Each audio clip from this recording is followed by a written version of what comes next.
RWP is brought to you by Porch Beer Entertainment.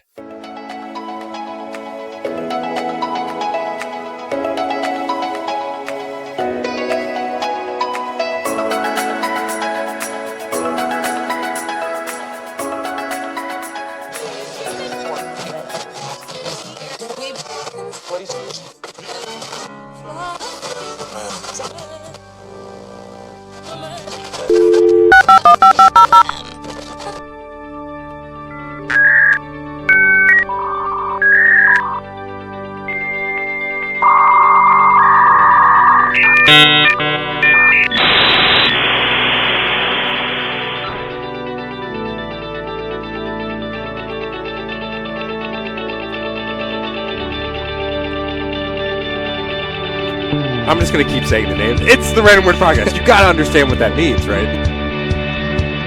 Everything that they do is based on Spy Kids. I came up with this dick monster. By the way, look at that bird. That could be on the Random Bird. Looking at that bridge I drove over and just careening over the edge and letting the sweet release of death embrace me. Grab the dustpan! Dog justice. Dog justice too. Feel the lore. Yeah. Tim's dad has been thrown out of 5 Little League games so far by the local umpire crew here, but Ridiculous. It's ridiculous. I just can't quit you, dear. I just can't shoot you. Can't quit you. Good morning. Good morning. Hey, buddy, wake up. It's time to go. I ordered these from the Baby Gap. Soliloquy. Eating a dictionary? he was way too heavy for the wheelbarrow. He was too heavy. And she kept saying the word heavy. Hunter, I barely know her. Your Tamagotchi has AIDS. It's like, how does it have AIDS? Like, so many baby heads could fit in there. I don't think. And she goes, I want you to bite my neck like a f***ing vampire. Oh, I do remember this. Welcome, everybody, to the Random Word Podcast.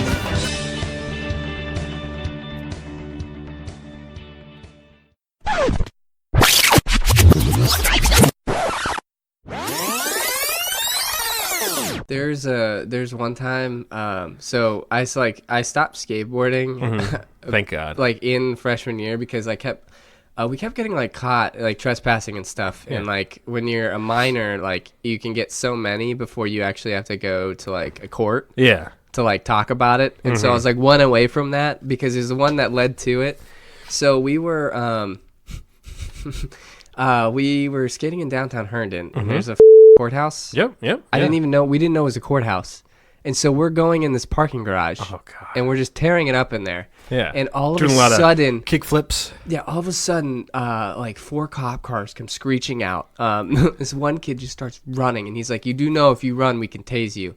And this kid's just like sprinting, and like a couple officers went after him, and we got like this huge like lecture. They took down our names and our if we had IDs and our addresses. Yeah, did they take you home? No, they escorted us off the thing. But then the second time, I got caught. So it was one before I had to go do something. So I took a break for a while. Yeah. I went to Reston Town Center, and I got kicked off of the entire property of Reston Town Center. So everything that it touched. Really? Dang. For skateboarding?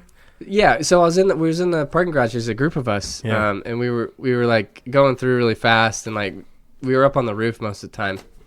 These like security guards and stuff start running up, and so we're all like, every man for himself. Oh yeah. So we all just like break off in different. The skateboard community is not really, the type of community that helps each other out in that situation. It's because we were just trying to make sure all of us could get out of there. Yeah. And like you don't stay together because it's too easy to hunt you down. Sure. So we break off. I got like all turned around. I took this wrong turn. I run into 2 of them, and so they cut me off, and they're like, "Where are your friends?" And I'm like, "What?" And I'm looking around, and like everyone else is like running behind them, and so I'm just waiting. So you're that the they fall can go. guy. Yeah, and so I was like, "What friends?" And they were like, "Your buddies. We're not idiots." I was like, "I'm the only one here, man. I just been skating." And so they just keep grilling me, and I'm like, "No, man, it's just me."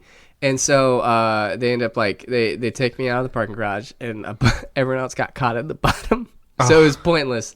They walk us all the way past like basically to where North Point is. Yeah. Have you ever been there? Yeah. Like an entire mile strip. Wow. We get escorted all the way to the edge, and they're like, we have your names and all this other stuff, and they're like, you're not allowed on this property for a year. Wow. Or something. And I was like, I don't know how they enforce it, because we definitely went Yeah. back. But Oh yeah, 100%. It would be I got- basically if you got caught again. I Yeah. got banned from Jiffy Lube Live. Pavilion Yeah. What did you do? for 2 years. I just had a beer in my hand. 2 years. I had no idea they were strict about it, and then I got escorted to the front, like off the property, and then there's like a bunch of signs I saw saying no beer on the premises, no alcohol. I mean, Which is funny because like everybody has alcohol. because I hadn't been to Jiffy Lube since like sophomore year. You know, Yeah. So you're so they got me. how long is the ban? 2 years. So 2 years, but like I think I could get away with getting like Well, it's I just- just I can't think- buy the tickets under my name. yeah. A lot of it's scare factor, too. Yeah, probably they don't even have that information. Like they probably don't actually. But most of the Well, stuff maybe. that like we did like as kids and stuff Yeah. is relatively harmless enough. Like Yeah. not murder. I didn't steal. No, not murder. larceny, Okay. Yeah. I was worried. So I think that falls under like rapscallion. Yeah. Rapscallion. That's the word. Think about this, Salty Dalton. You're an orphan. It's the holidays. Oh my God! Yes, It's the holidays, and I love this. you're looking at all your friends, and man, it sure must be nice for them, you know, having family and parents. Well, guess what? You can have parents too. We are promoting the parental rental. Rent a family today. You may be an orphan, but not for Thanksgiving, not for Christmas, Hanukkah, whatever holiday you want to celebrate. You can rent a set of parents. Do you want black parents? Do you want white parents? Do you want Asian parents? You can rent whatever parents you want, and they'll be your parents for a certain amount of time, typically 24 to 48 hours. Okay. And taxes and fees may apply. Now, Bet, I understand you've used this service before. Oh, right? all the time. I like to hire them to spank me. Okay, right when you're doing bad And stuff. then they're like, 'cause you're a bad boy. This isn't part of the terms and conditions. And then, I've kind of dabbled a little bit. I've had a couple different parents come into play, and they'll ground me. They'll send me to my room. What are the best parents? Like what ethnicity? Oh, I don't know. All of them. That's a great question. All of them. And here's the thing, Salty Dalton. yeah. If you use our code RWP in the shopping cart, parentalrental.com, you get your first 10 hours of rental free. Wow, 10 First hours? 10 hours. Now, you have to rent at least 24 hours. Right. But 24 to 48, So you're paying for 14 at the price of 10. exactly. That's incredible. Parental rental, 10 hours of parenthood. And, you know, what they'll do is they'll set up shop in your house, apartment, wherever. They obviously get the master bedroom, and they'll just be Run there. things. They'll run things, exactly. that's awesome. Like, That's they can a- cook you dinner, you know. It's a great service, and I'm glad that we're able to bring them on board for this. Pacific Islander. I heard that. Yeah. I hope that woman got fired. Hawaii from Little League World Series. He's one of those. Yeah, he's one of those kids from Little League World Series video game. You're right. God, Cool. that's such a good game too. They need to remake that. We Rental. just played that again like a couple months ago. Yeah, it was, yeah, in the winter. We did the biggest upset in Little League World Series history. Yeah, they even said, the announcer in the game said it was. Really? Which was like, this is interesting. But they got to figure out the announcers in that game because the guy Isn't it like Jim Nance? It's like two like one of his professional calls guys. is like, yeah. this kid's looking really good today. Yeah. Oh, the calls get really creepy. It's like super. What a yeah. delicious little boy. It's like, whoa, we'll put that in the game. I'd like to take him home later. Jim, stop. I like the way he looks in those baseball pants. Yeah, it is, but it's weird because that game spent so much time and effort because they have literally two different play-by-play announcers that they have recorded stuff for. There's some video games that we play now that only have one, and in that game, there's literally two. Like that, it will vary depending on what game you play. It'll be one guy will do the play-by-play, and when you get to the championship, another guy. It's unbelievable. It's unbelievable. Yeah, it was actually really well done. Oh, it's So- legit when you get to the championship. Yeah. Those are It's terrifying. The big lights, It's nerve-wracking. and The everything. big yeah. lights, man. Yeah, dude. We got to play that game again. So if you're a fan of Little League baseball, you can buy Little League World Series. Go to the website, littleleagueworldseries.com. Go to GameStop, formerly EB Games. Tell them RWP sent you, and they'll ask you who. Yeah, they'll let you buy the book or the game. All right, here we go. All right, Ben, you're up. It's a tough follow. It is a tough follow. Okay, so sometimes you're at home or you're at work and we're in a fishbowl. Oh man, you look outside the window, it's raining again. Dang it. You know how depressing that is to be at work and to look out the window and see just rain? I think or you're at home and you're like, man, today would be so great if it was sunny outside. I'd be so much happier. Well, guess what? Now you can affect that. We are talking about the window. W-I-N-D-O-E. It's a window, and it's a window that can show sunshine. It's an electronic screen and will show you sunshine outside your window. And you can program it for like when it's raining, and it goes through some couple different screens and things like that. Like if you want it to be like super sunny or just a little overcast or things like that. It's got kind of a range of elements, but it's the window.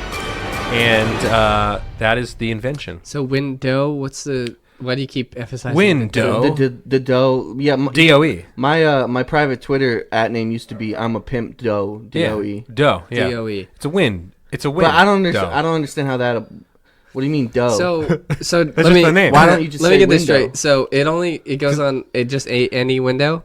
Any window. Now, can you switch to like a tropical scenery? That's what I was thinking, like Yeah, a yeah, beach in yeah. the background. Yeah. So it's a way to lie to yourself. You can unlock. So if you want to pay for more options, you can pay you through the app. And it's really real looking. but it's But like, it comes through. It comes with. So you can buy It's not a bad additional idea. downloads. So for one of the different things, scenery. one of the options that you can do is you can also just Could you upload. Could you have it so that the window makes it look like you're looking into another person's house? Because that'd be really meta. So you Because, can- like you look out the window, but you're actually like creeping on. So you somebody. can customize the window. So what you can do is take a picture out the window when it is sunny out, and then upload that up to the cloud, and then you can So it use looks that a little more photo, real. so it looks as real Because as possible. like the second you walk outside, the depression comes back. Sure, this Right. is strictly like for a- people that are inside. This is a Band-Aid. What do you mean Yeah. strictly people? What, prisoners? no. It's like people no. who can't leave their house. I mean, like they should like- make glasses like that. like Lindsay Lohan house arrest. That's the next step in VR or whatever it is. yeah, to have glasses that show like sunshine. Yeah, that'd Well, be crazy. Because like it just ups your mood when you know that it's nice. it does. outside. There studies have shown. So have you ever heard of the happy light? The happy light. Yeah, it's this light that you can put because like up in the mountains in like Sweden, some other places, like people get so depressed they'll kill themselves. Yeah. And like this light is supposed to stimulate some kind of like sunshine, like natural sunshine, Huh. and so it makes you happier. Oh, I like So you're that. less That's a likely good to idea. kill yourself. What And I about the thought window? That was interesting. What do you think about it, Intern Will? I'm not grasping it. Okay. So I've got one here I'd like to present to you fellas. I have one I kind of just thought up, but would need to flesh it out. Sure. So the name of the show is Clear the Car. And the way this works is it is a game show. And the goal is how many people can you clear out of a metro car without, having, no swearing, no violence, but you are going to be in a crowded metro car, and you have to try to clear as many people out of it as possible Without doing anything violent? without doing anything violent or swearing. So you have to just be weird and goofy, and you have to get as many people to leave the metro card, and the more Stink people bomb. leave. No, you can't. No props. No props. No props. Well, you can bring one well, prop. could you You can bring one. Scream, just scream. Yeah, that's what I'm saying. You could do that. Can you have props, but if you're caught using something, then you're disqualified? I you think can- that'd be cooler because like you sneak stuff in. Sure, you can have that, or you get one prop. And here's the thing: so there will be the game show people will be monitoring to make sure who's just getting off the stop and who's actually switching cars. Because the whole thing is people you get Because points. people are for- going to be coming in too. Exactly. While you're, So you get points for the people that literally switch and leave the car. And it's for a certain number of stops, and you're competing with other people that are on other cars on the train. It's called Clear the Car. and it's a game show. I like it because, like, one thing that I would do is pretend that something's behind me, and so I would start from outside the car, like in the next one, and like start running and do that, and like look behind me and say like he's coming, and then see how many people start running. And I think my prop would be a blood packet. Yeah, and you I get would, one I would, prop. I You would get one pop prop. the blood pocket Yeah. and like come like crawling in and looking behind me, being like, "Save yourself!" Like, and start running because like Out of here! Save yourself! and see how many people like do that. And think about that. It's dual pronged. So if that doesn't clear out everybody in the first go, Yeah. people are seriously f***ed up because Yeah. you got to start running. Yeah. And then when you get to the stop and the door's open, if they see a dead body in a pool of Yeah, blood, they're not walking Yeah, what are in they that gonna car. do? Oh, we gotta get to work. Yeah, well, I think so. I like it. That's so you're interesting. competing against other people. So are you all competing on the same train? So are Yes. people pushing other people into your car? Yeah, maybe. exactly. And so they're running into all these. exactly. So like you That's get a rapscallion type of game. That I is. like it. That is a yeah. So there's like rapscallion, 5 dude. or 6 Good callback, and there's all these different cameras that are hidden cameras that are set up in the metro cars themselves to capture the action. And it's all like just like people have no idea what's going on. Exactly. Okay, so I you're think all that's battling the most each effective other. idea. The crawling in. So like that's the that. thing. You have to be creative because Yeah. you can't. There's no like you can't go in there and just start swearing like crazy. How about and one then thing? You can't touch anybody. you can't. Yeah, you can't physically harm anyone, touch anybody, or anything like You that. just got to do something super weird. Exactly. Probably like walk That's why you in, have to like, get creative. Take off Start all like seizing or something. like walk in, take off all your clothes, but then like hang them up Yeah. and like put them away and just pretend like this is your house. Yeah. And like look at these people and like Pots and pans and and be like, "So, excuse me, I'm changing" or something, and see if they just get Set up a hot plate. Start like Yeah. making eggs for breakfast. Yeah. So the show's called Clear the Car. I like it. That's actually a really good show. All right. I appreciate like that. that I idea. appreciate that. Someone asked me today if I could send them some hot. Oh yeah. pictures of So he's myself. got all these scam account. There was. I don't know if they're scams. Okay, we'll talk about that one Instagram one.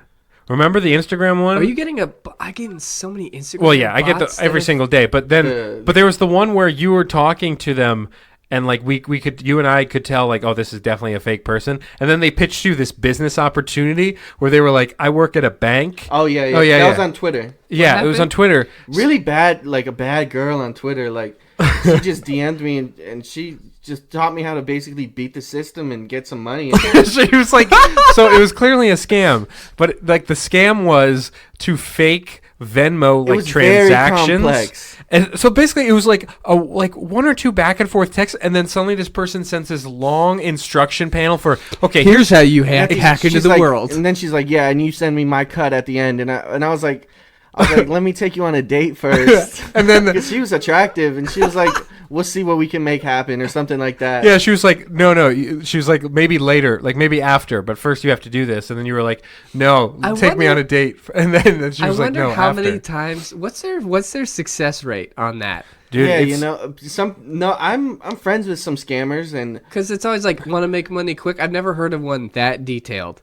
It was very like it was something about faking Venmo transactions to get. Yeah, it was wild. it was very like small increments of money, and then it And then they builds said, up. but they were like, I work at a bank, so I'll make sure that this It doesn't stays reach under both the of us. radar or something yeah, like it was that. something like that. It was like, what the hell? I mean, I could just bring it up. I thought you deleted it. No, I didn't delete it. Oh, okay. Definitely read this out loud. You got to hear these Oh, instructions. I mean, I can. Yeah. No. Read the. Oh, She said. Yeah, read these instructions. So this was after like one or two messages back and forth. She said. I said, "Hey." How'd she open up the message? I don't. I guess she deleted it because I just have me saying, "Hey, what's good?" and then totally. But then she says, "You have Cash App with a minimum of $100," and I said, "Yeah, of course." And she says, "I mean, do you want me to read?" Yeah, this? read it. Yeah. So basically, I edit Cash App / Venmo send-offs online using the system. You just have to start a transaction using the right information I provide you with. Once the edit is complete, I will let you know so you can pick up the flip and then send my cut. As long as you send my cut, we can do this once every 2 weeks with you labeled as an experienced client in our browser. All the data gets erased afterwards, so you don't have to worry about getting in any I trouble. don't fucking believe that. The way I'm able to even access the transactions to switch to the hundreds to thousands is because I'm a processing manager for Regina's, where Western Union, Cash App, Venmo transactions come through before they get to the receiver.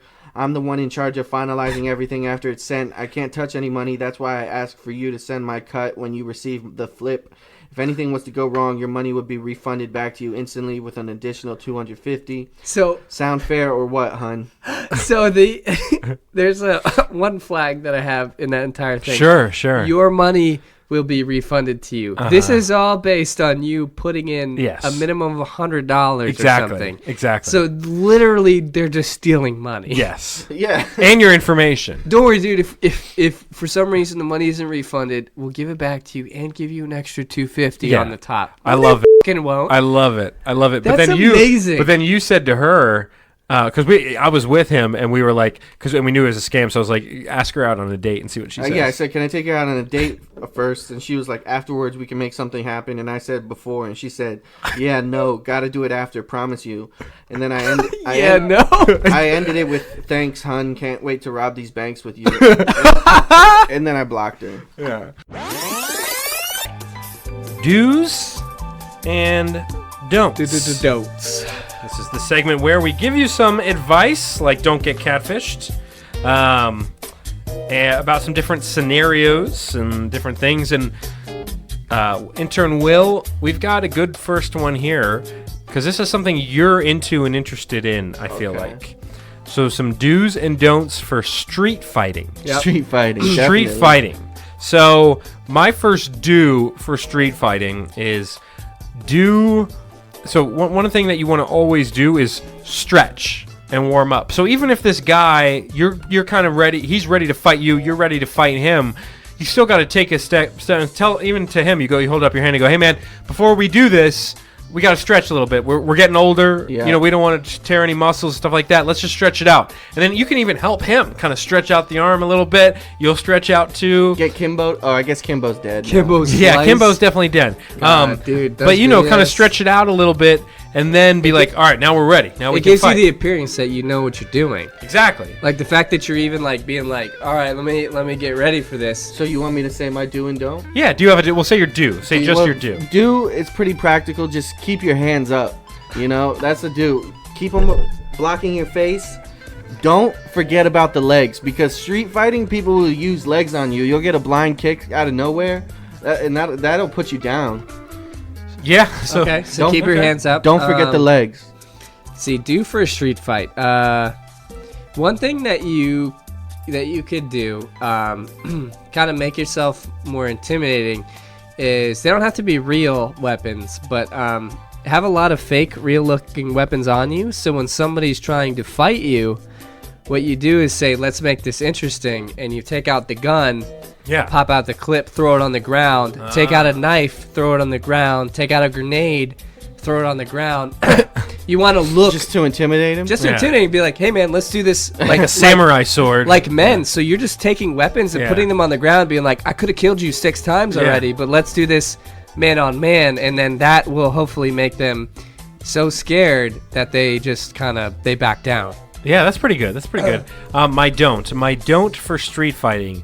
Don't forget to use other parts of your body that you may not normally think. Like your butt. Yeah, like your butt. What do you mean? So things that normally To absorb it or everyone's to attack with? to attack with. You use your butt. Because everyone's normally thinking of street fight. Okay, you've got your hands, you've got your hands and feet. Well, guess what? You've got other parts of your body. You got your hips, You got your head. you got your butt, you got your head, If you've never, you got your chest, your belly. if you've never your taken- shoulder, a little yeah. bit of shoulder action. if you've never Yeah. taken an ear to the face, I Yeah. mean, what if an earlobe gets hit in your eye? Yeah, maybe a little nose on nose. I've always wanted to do this to someone, like Oh, where like they're somebody back walking Oh behind yeah, you. where you just like that. that's the ultimate badass move. Like Yeah. you're not even looking. Yeah, so maybe even like get little Eskimo kisses going. Where Really you, like, aggressive ones, Where you like, yeah, dude. You can take out a grown man's eye with your nose. Yeah, you can. If you can. Eskimo kiss another grown man, Well, what you do too is like you grab him by the back of the head, like you're gonna headbutt him, and bring him in, and then just go Gucci Gucci goo, like Little butterfly kiss too Yeah. with the eyelashes. That's where you use the eyelash on Yeah, there. right, cheek. right, Yeah. lean in and be like, God, I'm gonna just. So yeah. So don't forget to use other parts of your body.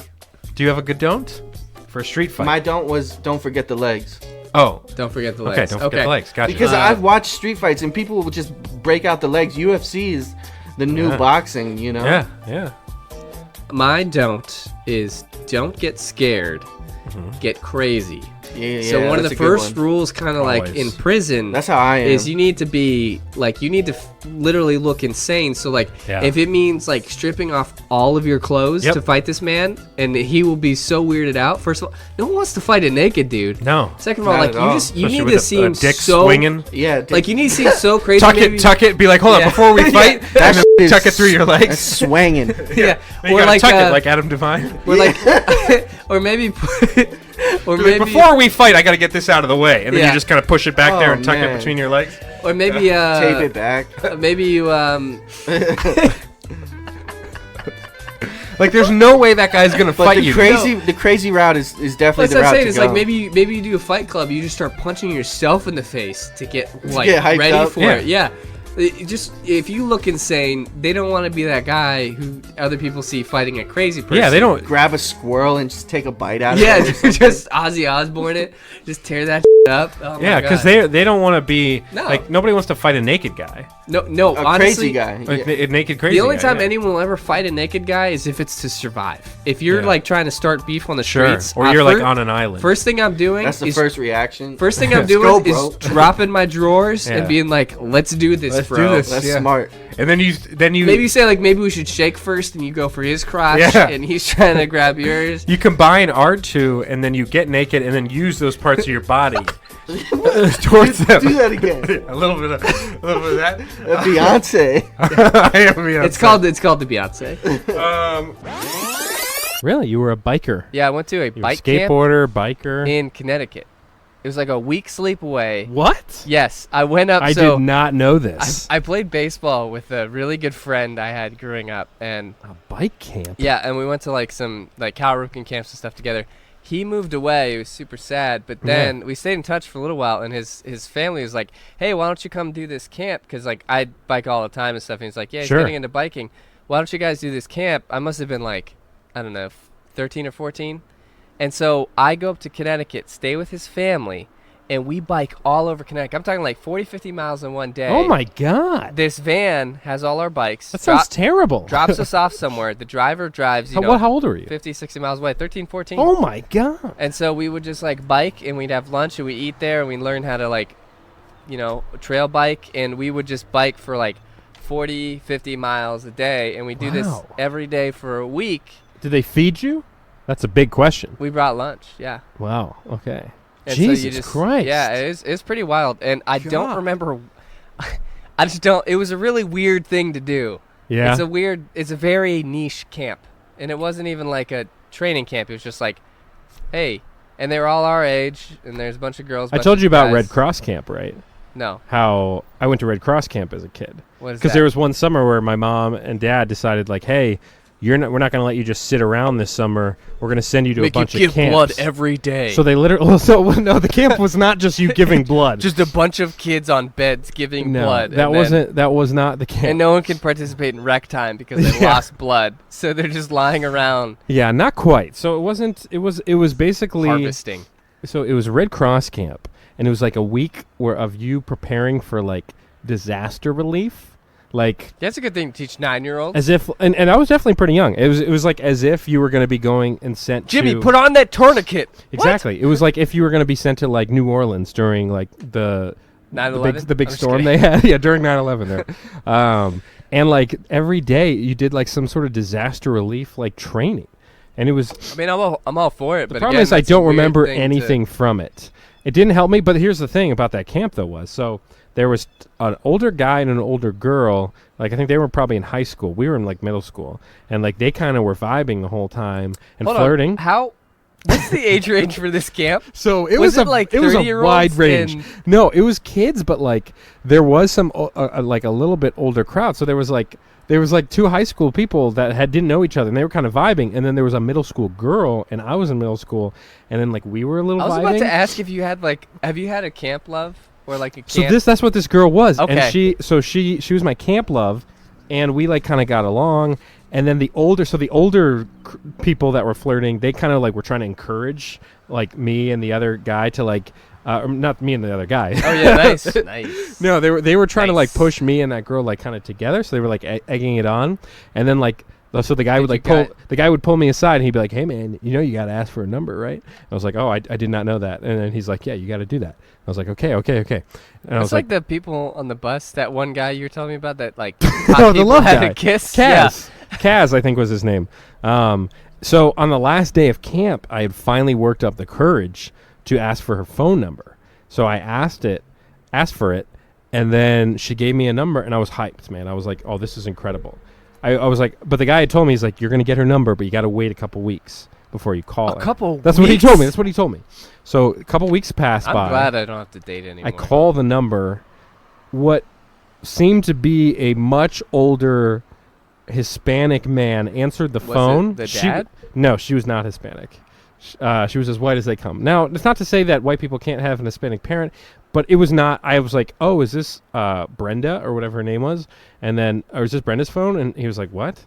And I was so embarrassed. I immediately hung up the phone and I deleted the number. And I think I might have cried because I was like, they had convinced me. That guy had convinced me. He's like, "Oh no, this is your love. Like this is you guys are meant to be. This is your chance. You guys are both like making tourniquets. You guys both know how to like start a fire at this point. You know, like the creed of the Red Cross. What is the creed? It's like, I will save lives no matter what, or something like that. No matter what. Yeah. Well, I will kill. I will. To that's the thing. Like, save I will lives. save lives by killing people if need be. So that's what the kind of the creed is. It was weird. That was the same summer I went to radio camp, which was a hot ticket. Hot ticket. Was that just? It was me and about 10 other guys, and then there was Just one. a bunch of kids in front of a microphone going like, "Hey, welcome into 105.3," and then there's a coach. That's the thing. Again, run it again. You literally. Hello, welcome to 101.5. You literally had to like make the like part of the camp was like making these little recordings. So I have them somewhere on like a tape, an actual tape. I would kill to get my hands. I think my parents have it. The best part of the sports camps, though, was when you got to be a part of the big group dodgeball games. Oh, did you go? Did you just? Because that was the thing is that was the 4-year-olds? opportunity for the counselors to hit the kids Just that get they didn't back at like. 'em? Yeah. So I definitely one kid, and I will say, you know, I played baseball with you. Like I've had some throws in my life, but I had one of the greatest throws I've ever had in the history of my life was on the dodgeball field. And this kid was like sprinting across the field, and he jumped. And in midair, this missile that I threw, and you could hear it whistle through the air, hits him right in the side of the face, and he goes down hard. And I could not repeat that throw if I threw it 1,000 more times in my life. It was the perfect. It was moment. literally. It was like the. It was John Elway in his prime. Like the Tim Tebow immaculate reception. It was unbelievable how hard and accurate I hit this kid in the face, and he was done for the day. He like wouldn't participate in anything else. Dude, he was I heard crying. he died. Yeah, he was dead. Wait, so what? It was. What year is it? And the other sports camp that sucked was. It was a football camp. It was a flag football camp, and it was at the Redskins Park. And it was like that sounds cool and fun. The problem was that it was a long drive, but well, no, it wasn't in Landover. It was at the Ashburn location, their training camp park. Oh, okay. So they have like an indoor football field there. Right, yeah. But the problem was they drafted like teams and stuff, but the quarterback of the team was the counselors. So each counselor, so they wouldn't let the kids be the quarterbacks. Each team's counselor was the quarterback. And I never really played football. I can throw a football a little bit, but suddenly I'm responsible for our team's success. And keep in mind, the other counselors at the camp all played like college football. So they were like really into it. I played baseball, basketball. I didn't care about football. So literally suddenly these kids are depending on me to be able to get them the ball. And we're talking like long throws. We're talking about like, I need to throw touchdown like 20, 30 yard. Yeah, I need to throw like bombs or super accurate plays because these kids, you know, you give them a play, but at the end of the day, they're just going to run around. Like they're not going to actually like go the route you suggest. So it just ends up being kids like sprinting back and forth trying to get open, and me being like, "All right, here I go," and then like launching one, and my team didn't win a single game. Oh no. And like it was embarrassing. Pissed? Yeah, the kids were so mad at me, and these were like 8-year-olds, and I was like in my play, man. And they're just like, "Come on, man, just throw me the ball." I'm like, "I'm trying to throw you the ball. I'm not a quarterback." Listen, kid, you get behind this line. And it was, and with then this terrible protection. I got in trouble because I definitely like one of the throws, I basically blamed this one kid for not catching it. Ben. And like I kind of like said some things that I shouldn't have said, and he overheard it. I think what I said was like, "Man, that kid has the worst hands in camp." Ben. And like he was like 9, and he told his parents, and I got pulled aside the next day camp like, "Hey, like Timmy's parents called the camp and complained. I guess you said he was the worst kid at camp." You were talking about Timmy? Yeah, you were talking about like this kid, and I was like, "Oh yeah, I'm sorry." Like I think I lied and said like I didn't say that, but it was literally like it was so embarrassing. That was like a bad week of my life. This is like maybe a year or two after that, so I'm a little older. I'm chubby and I'm small, and I had this thing where I did like these puppy dog eyes, where I would look really sad and miserable. Yeah, and it would work really well to get like sympathy. sure. And so it was like this running joke. You've got those eyes. You've got the sympathy eyes. Thanks, I appreciate it. I've been working really hard at it. So we're in the woods, right? And this guy, his nickname was Flagstaff because he's from Flagstaff, Arizona. This Solid dude is nickname. like a crazy climber, just like Yeah. kind of weird. And he was Climbers are like usually a little our weird. head counselor. Also, sidebar, real quick, the assistant counselor was a shorter Irish guy who had like all the piercings. Yeah. And one time we were trying to put out the fire, and instead of going to go get water from the actual like well thing, you had to pump the water. Yeah. The dude just whips out his dick and starts peeing on like the fire and like in front of everyone, In front of like the whole camp. the whole cabin. Yeah. Oh my So you God. camp by cabin, and like not to be real weird about this. Did he have a giant hog? It was about the same dimensions in width as this. As this can? Yes. What the hell? And like he did this in front of a bunch of fucking like 9-year-olds, and we're all just like, Wow. and he's like, "Come on, let's pee on it." And I was like, "No." I was like, first of all, I'm not gonna whip out my willy in front of No. a bunch of my other friends, even though we're young like guys. That's like it's pretty normal to Yeah, I mean, I was a young guy too. I never really but like wanted to do but that. like no one wanted to stand next to a grown adult who's Yeah. in charge of supervising us Ugh. and pee on this fire. with his can. Yeah, and it smells terrible. Oh, So God. it was that same weekend. So we're doing the camp away in the woods, far away from everyone. We bring supplies, we go out there, and we come back 2 days later. We do this. We play with a couple other cabins in the homestead. So there's like a girls' cabin, a guys' cabin. We all joined forces, and we played capture the flag. Okay. And so, it was counselors versus campers. Yeah. So there might have been only Classic. like 6 or 7 of them. Like maybe 25 of us. Mm-hmm. And it was like a weird version of capture the flag where we also had to like you tag people and they're out.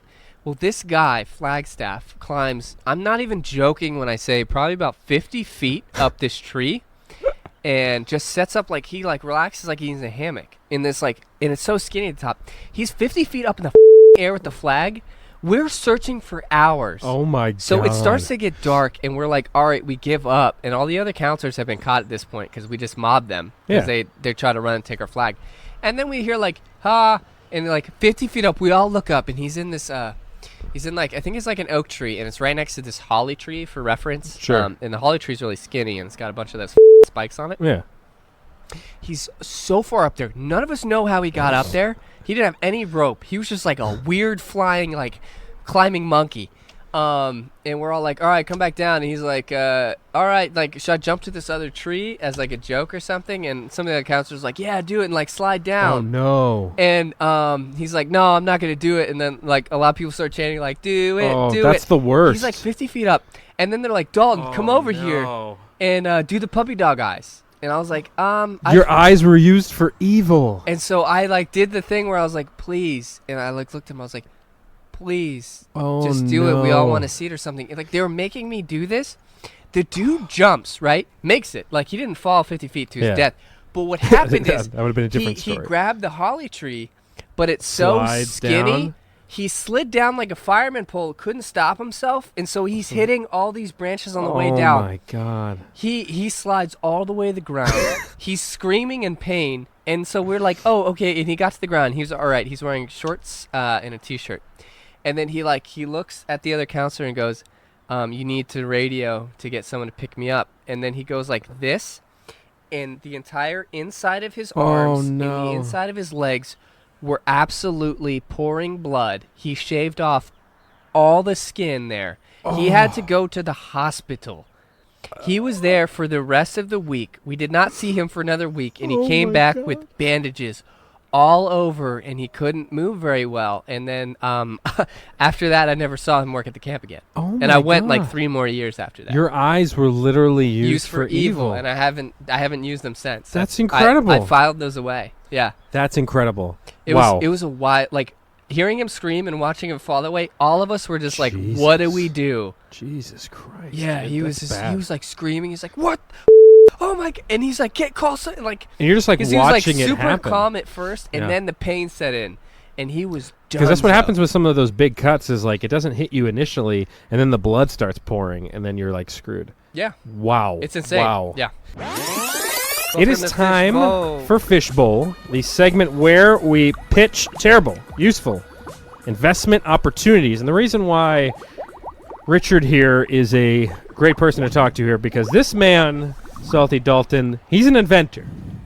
He's got an inventor's mind. And in that, I mean, he has a specific note on his phone. Pioneer in the industry. Yeah, I would say that, where he keeps track of the invention. So this is the man, again, that invented the Backney-Attackney, which was the pimple popper that you could just pops pimples on your back. Yeah. I'm glad that you finally had me on the show, Ben. So despite the thousands of He's times got I've rage. asked, yeah. Yeah. So I have qualms with this. Okay. I would like to say that Backney-Attackney is what Sure. puts me on the map. Right. I am in no way Sure. expecting to make a career out of Backney-Attackney. Got it. So that's what introduces It's you to the basically investors. Orange Clean, right? I don't Let's know what say- that is. Well, I think Billy Mays may have made it. I just assumed Billy Yeah. Mays invented everything. Crackhead, right? Anything And he sells, yeah. anything that sells, Billy Mays made, and I think that's a rule I live by. Sure. So you'd be the Backney-Attackney guy. Yeah. Oh, yeah, that's the same guy from Backney-Attackney. exactly. So I'd like you to... It's like your gateway. Yeah. You're not going to hear the timer, but we'll let you know. Okay. But I'm going to start the appreciate timer here, and you know the drill. Even though, so he used to be a pretty hardcore rando, Nice. and then one Used to day he just decided he wasn't going to listen. Walked away from the game. Now, so the problem there is that one of my favorite graphic designers made his podcast, and I started religiously listening. So he'd rather listen to a boring graphic designer's podcast. Yes. Oh, make sure to click the left button Yep. on your mouse Yeah, and do they drag I've been very clear about and that. drag the Do they arrow. maybe describe the picture they're designing? Like, And- no, you have to see it, but it's like this thing, And cell- it's got like these arms. It's really crazy. Cell 80E has brown color. 81E has blue. Yeah, it sounds like a thrilling podcast. Yeah, it really I'm glad you is. listened to that over this. That's I think fine. a funny concept for a podcast would be, or just like like maybe some kind of show. Oh, no, do you have the hiccups? No, Okay, I thought I heard a hiccup. no, I'm not using your method where it's Okay. like, oh, swallow air 6 times. And Sorry, it what sounds like you're. Like, you have the hiccups. I heard it. So it'd be like you get someone like really really hammered out of their mind, and Yeah. then have them design something in Microsoft Paint and then explain it. Oh yeah. That would be. That would I be a think good that would be idea. really fun. And a lot of designers, I will say, have their foundations of design software In Paint? Microsoft Oh, Paint. heck yeah. Yeah. It's That's the- where it starts. You know, that is like the the playing multi-tool, catch in yeah. the backyard of being a designer, right? Okay. That's where it all starts. That's where you get to. You find your. That's where you explore yourself. Mm-hmm. Like you're a young lad, and that Now, first I video would like pops to up on actually the touch back screen, on this, and Ben. I Yeah. would never say I explore myself. I don't know what you do in your design. there's sometime, that but first video it's not that something I abide you by. feel a little tickle in your Yeah. pickle, and you're like, Okay. That's, Yes. again, something Yeah, I we don't do. identify with. So I So, feel it all right. somewhere. we're gonna not go down that road. We'll save that for an explicit version of the podcast. Let's hit the timer here. You know the drill. You've got 60 seconds to pitch us your idea. That's a fish. I'm a fish. Welcome this to is Fish Bowl. Bowl. Go ahead. is it me right now? Yeah. Yeah, No this is way. you. Yeah, you get to start. Okay, all right. I'm going to start off with Light Club. Number one reason, don't talk about Light Club. So Light Club is an app where you go in, you enter the code on your check engine light. And Okay. then you will have Okay. access to forums from said qualified mechanics that are members of Light Club, and they can tell you how much of an issue this is and when you need to resolve it. And this is as far as I've thought about the idea, guys, so I'm kind of out of Okay. Do you want to pitch another one? You have about 30 seconds. What Sure, about that sure. bar haircut? Oh, hair salon, which you guys Oh, really I push.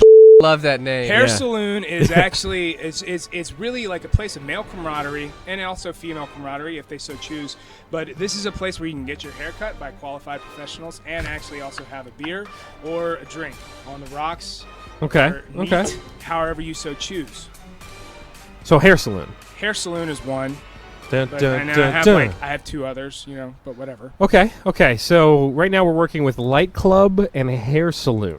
So, let's see. Do you have any follow-up Now wait, questions, Dalton, Fish? Dalton, before you say anything, Salty I Dalton. will say Address him by Salty his Dalton. God-given sorry, name. Sorry, Sir Salty Dalton Yeah. of Worcestershire. You may speak. I will say that Borrow Me has been my favorite, and that's just me. Yeah, Ben. What do you That's- say Clearly, about that's that? the only episode he listened to. No, and he that's only not listened true. to that 10 not minutes true. or whatever. I've listened to Lunch Adults because that was Yeah. just ridiculous. Lunch Why would Adults you was wear a great tray of idea. Food around your A belly. larger size lunch. I just You- want to say that before my. We had one episode where appreciate Salty Dalton and I came up with like two actually like legitimate like the greatest inventions of all time. So you should keep listening and maybe hear it. So Okay. I like hair salon a lot because Do you? think about it. Because Don't just suck up to the guest. No. Top Golf is a bar that just happens to have golf. Mm-hmm. Bowling now has moved from like just going to a bowling alley to being like it's a bar and dining experience and you bowl. So the next logical step is to bring that to Yeah. haircuts. Exactly.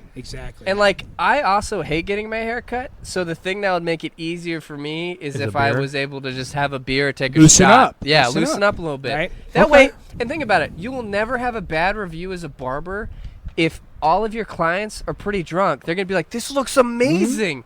And they're going to leave, and you never have to deal with any awkward, like, could you take more off Exactly. the top? Yeah. Exactly. I'd probably give that maybe like 4 stars. Not sure 4 the logistics stars. yet because you'd have to like, I don't know if there's like limits and maybe like I'm gonna give it like do 2.5. you order and they bring it to you because Now, Ben, I'm gonna give actually, it about 2.5. haircuts Salty Dalton, very good assessment. But Ben, Yeah, I would yeah. like to hear a Sure. little bit about haircuts why. are pretty Sure. short though, so it's just like That was one of my major flaws with the plan is when I get a haircut, I'm literally trying to get out of there as quickly as possible because my back is sweating. Now, Um, okay, I get that. So You're a sweaty guy. a beer, when I drink a beer, I want it to be a relaxing experience. Okay. I don't want to have a worry about is this guy doing a good job. I don't need it to be, and also, like, where does the beer come from? Is there like a bar set up there? Yes. So picture this sort of like a Sure.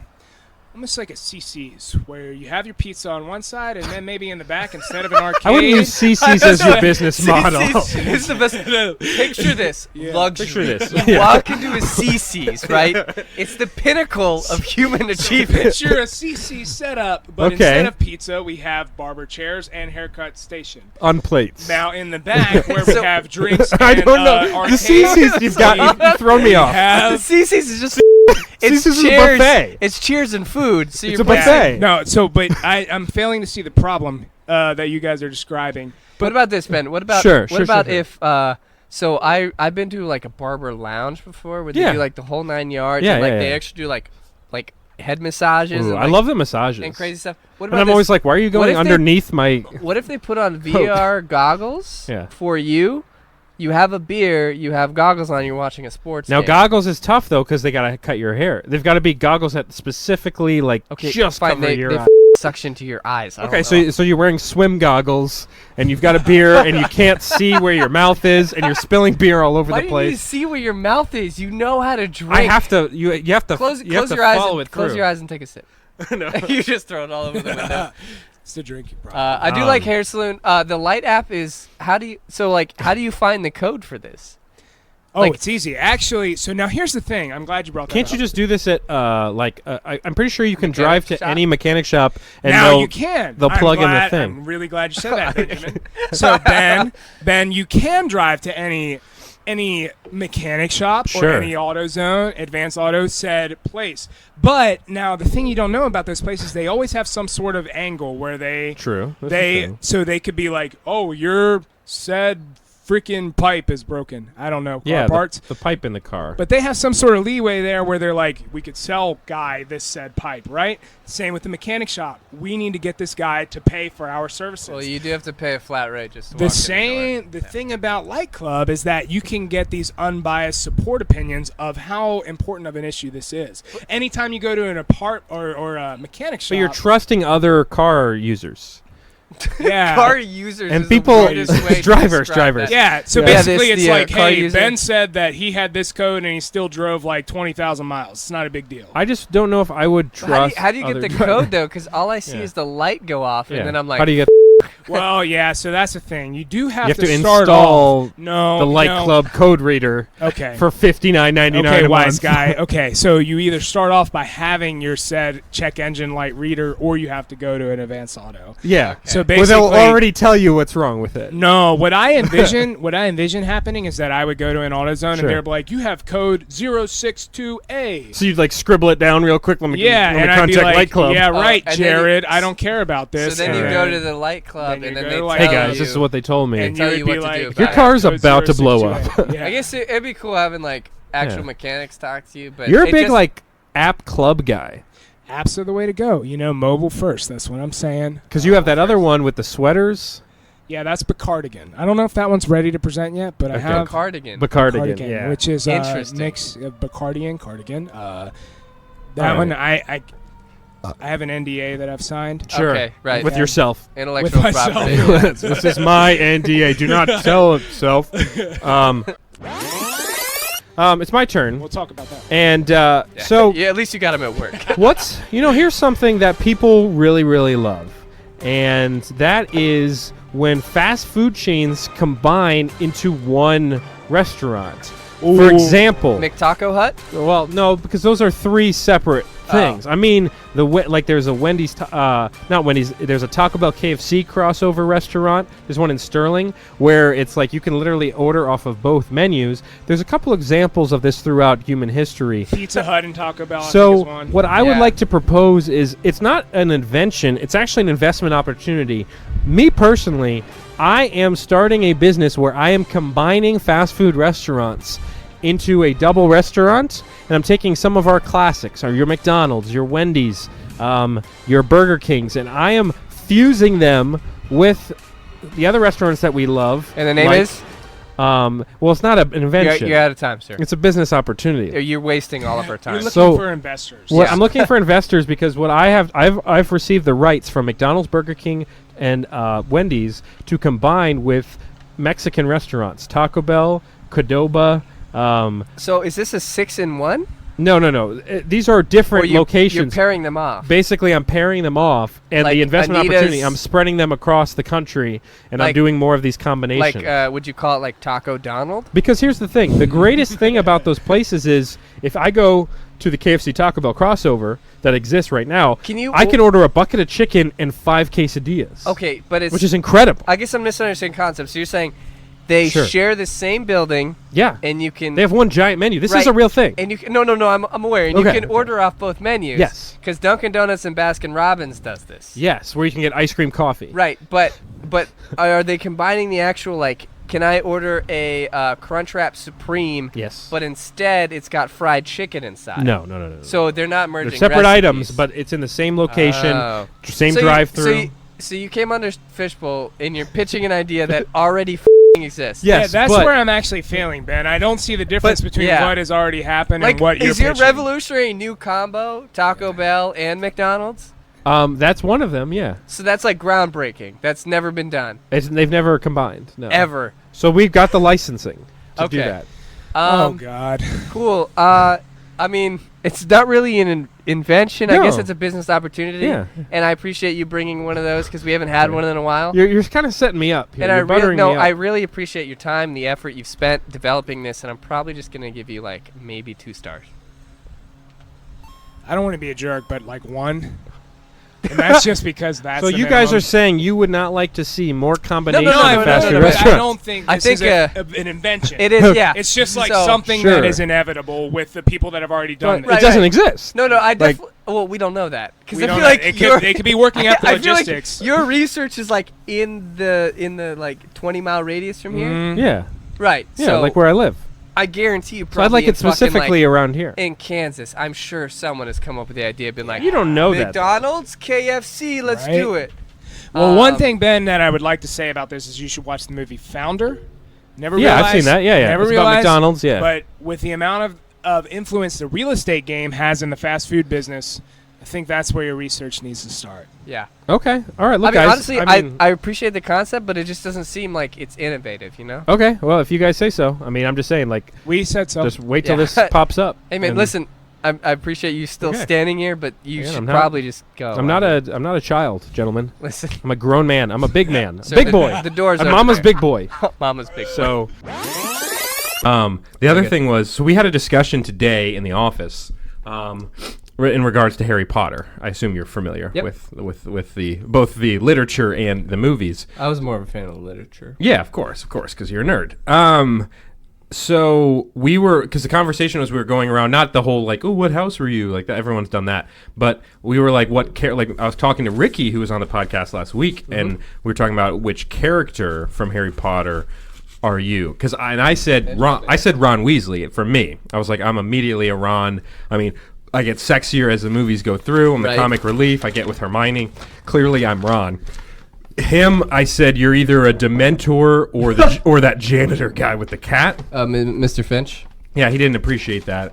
I was trying to think of you, so I feel like you may be in the Cedric Diggory realm. I was just about to say that because one, I'm a Ravenclaw. You're a hunk. I thought you were about to say, one, I'm hot, because No. you started saying the H word. Yeah, sorry. I meant to say he was from Ravenclaw, wasn't he, or something? No, he was from another school. Oh, that's Wasn't he? right. Yeah. No, Well, no. no, he was from. No, he. The nerds are But, freaking out. I was No, going he was to- from. I he was was gonna from say Hogwarts. Cedric Diggory because it'd be like something would happen to me. Yeah. Like I do some cool stuff, but like you'd have never heard about him until the actual Goblet of Fire, right? Like he Right. just wasn't like a, but he was Right. doing cool stuff. So I'd be one of those background characters. You meet me, we have an adventure. Mm-hmm. Maybe I don't die, but something happens to me. Yeah. That's kind of my line of thought. Yeah. Because I think the other thing that that I was thinking while I was having this discussion with people, I was like, you know how annoying it would have been to be a Muggle in the Harry Potter world and then like Oh my find God. out about like It what would, happened. It would suck if you were a Muggle and found out that magic was real, Yeah, and then like but you weren't. and you had Magic. no way of becoming that way. Because I think like towards the end of the books, like the bad people, and God, again, nerds are freaking out right now. They're like, you're saying everything wrong. Yeah. But We'll get some text. but there was, because then I feel like towards the end of the series, like the bad people were really like going after the Muggles. Like remember there was like Indiscriminate killing. yeah, because remember there was that big soccer tournament, or not soccer, Quidditch tournament. Sorry, the World Cup. Yeah. And there were like attacks at the World Cup. But then I don't think Muggles were there. No, they weren't. It was all No. magic So, users. but there was definitely some Muggle It was magic crossover. Really, it was the ISIS of the Harry Potter world. Exactly. It was a terrorist cell. So it was like, but That's imagine what the Death Eaters were. imagine being that Muggle that's like, oh, so there's magic. Nice. I'm glad none of us get to use it, and they're How do just you- so upset. That's one thing.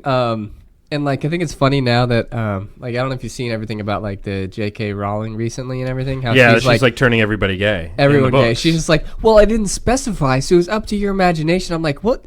You sort of did specify a lot of things, but just because you didn't say it, Yeah. she's just like, by the way, they're dealing with all this backstory and all this other stuff, and we're like, that wasn't in the f***ing book. And nobody was asking. I mean, like, again, nobody cares if they're gay or not. But that's the whole point. Is like nobody cares. They're like, it's open. She's like, it's open to interpretation. You interpret it however you want, but they are gay. And I'm like, well, J.K. Rowling strikes me as somebody who's just like gonna continue to try to stay relevant. Yes. Because like those books were like 10 years ago, like the last book or whatever. and I don't know if you're like the first one. It's like, because you see how it's like for any first book you read in a series Yeah. or like anything you do, the first paper you wrote in college, Sure. and the last paper you wrote in college, like even if you're not a good writer, it gets better.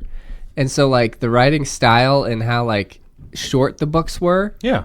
and then it grew into like encyclopedias. Yeah. And so there was more detail, there was more world building. But in the first two fucking books. It was like 180 pages. Yeah, it was very digestible. It was like, I got a couple hours. Let me finish this book. Yeah, now it's like, I need 2 months vacation to read Harry Potter. And then she's backtracking, saying like, well, I wrote it so vague because, you can take it however you want. I'm like, okay, I appreciate that. Whenever I'm reading a book or a story, I envision what the characters look like myself. Especially sexually. Yeah. For a children's series. Yeah, and like she's just like saying all this stuff. I'm like, that's not something that like crossed my mind. And it's like it didn't.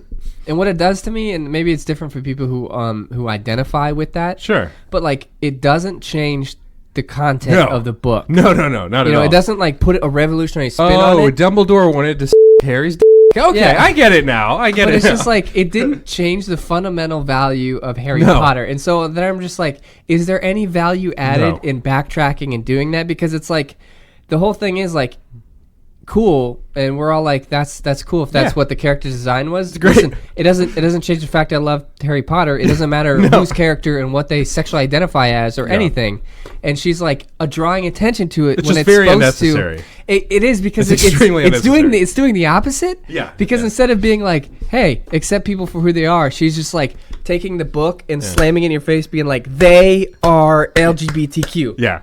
Hagrid and the wolves, they were doing it. They were doing it the whole series. Hagrid and the big dog, the three heads. It was wild. It was a Shrek scenario where the donkey the dragon. Yeah, exactly. That's all of this. But I thought about that the other day because I was just like, I was reading something about J.K. Rowling. Everyone's making jokes about it. Sure. And these are all mostly jokes, but like, they're good internet. It's good internet fodder right now because It it's is. like, because the meme is always like everyone and then like blank. Yeah. And then like J.K. Rowling, like Snape was screwing Lupin, and then it'll Yeah. be like, oh, okay, well that wasn't in the book, and none of Yeah. us needed that, but thanks for that. We appreciate that, J.K. It's great. What a name, J.K. Rowling. Just kidding, Rowling. Maybe kidding. she's just messing around. She's just tricking us all. One of the best Netflix documentaries that I watched was called Magic Camp, and it followed is these that? like 5 or 6 kids at like varying ages who all were going to magic camp for the summer. And it's like one of those things where like they're all like obviously nerds in their daily lives at home, but when they go to magic camp, they're just- LeBron James. Like the nerdiest, like weirdest kid at magic camp is like a sex god at magic camp because he's just like, oh, which card did you pick? And they're like, oh my god. It takes a lot of practice, Dude, that's the whole thing. All these kids do, and I'm not making fun of them because, like, if you practice that much at something, I have full respect for you. And literally, these kids will go to school, and then one of them, it was a little weird because there was like the owner of a magic shop in town. He's kind of like an older, grizzled guy, and he owned this maggot shop actually. And the That kid, you want some maggots? No, I just want cards. no, I thought this was a magic shop. Read the damn sign. It's a maggot shop. This kid after school goes to the magic shop with this older man like every day till like 10 p.m. at night. Then he goes home with his actual family What the? Wait. and practices magic. Oh, okay. There. He Well, doesn't just like weird. hang out with them. Just me and the maggots. And he like practices every day for hours. And there's an actual competition on the last day of camp. And like the goal is to win, the camp award for best magician, I guess. And it's a pretty stiff competition. I bet. Yeah.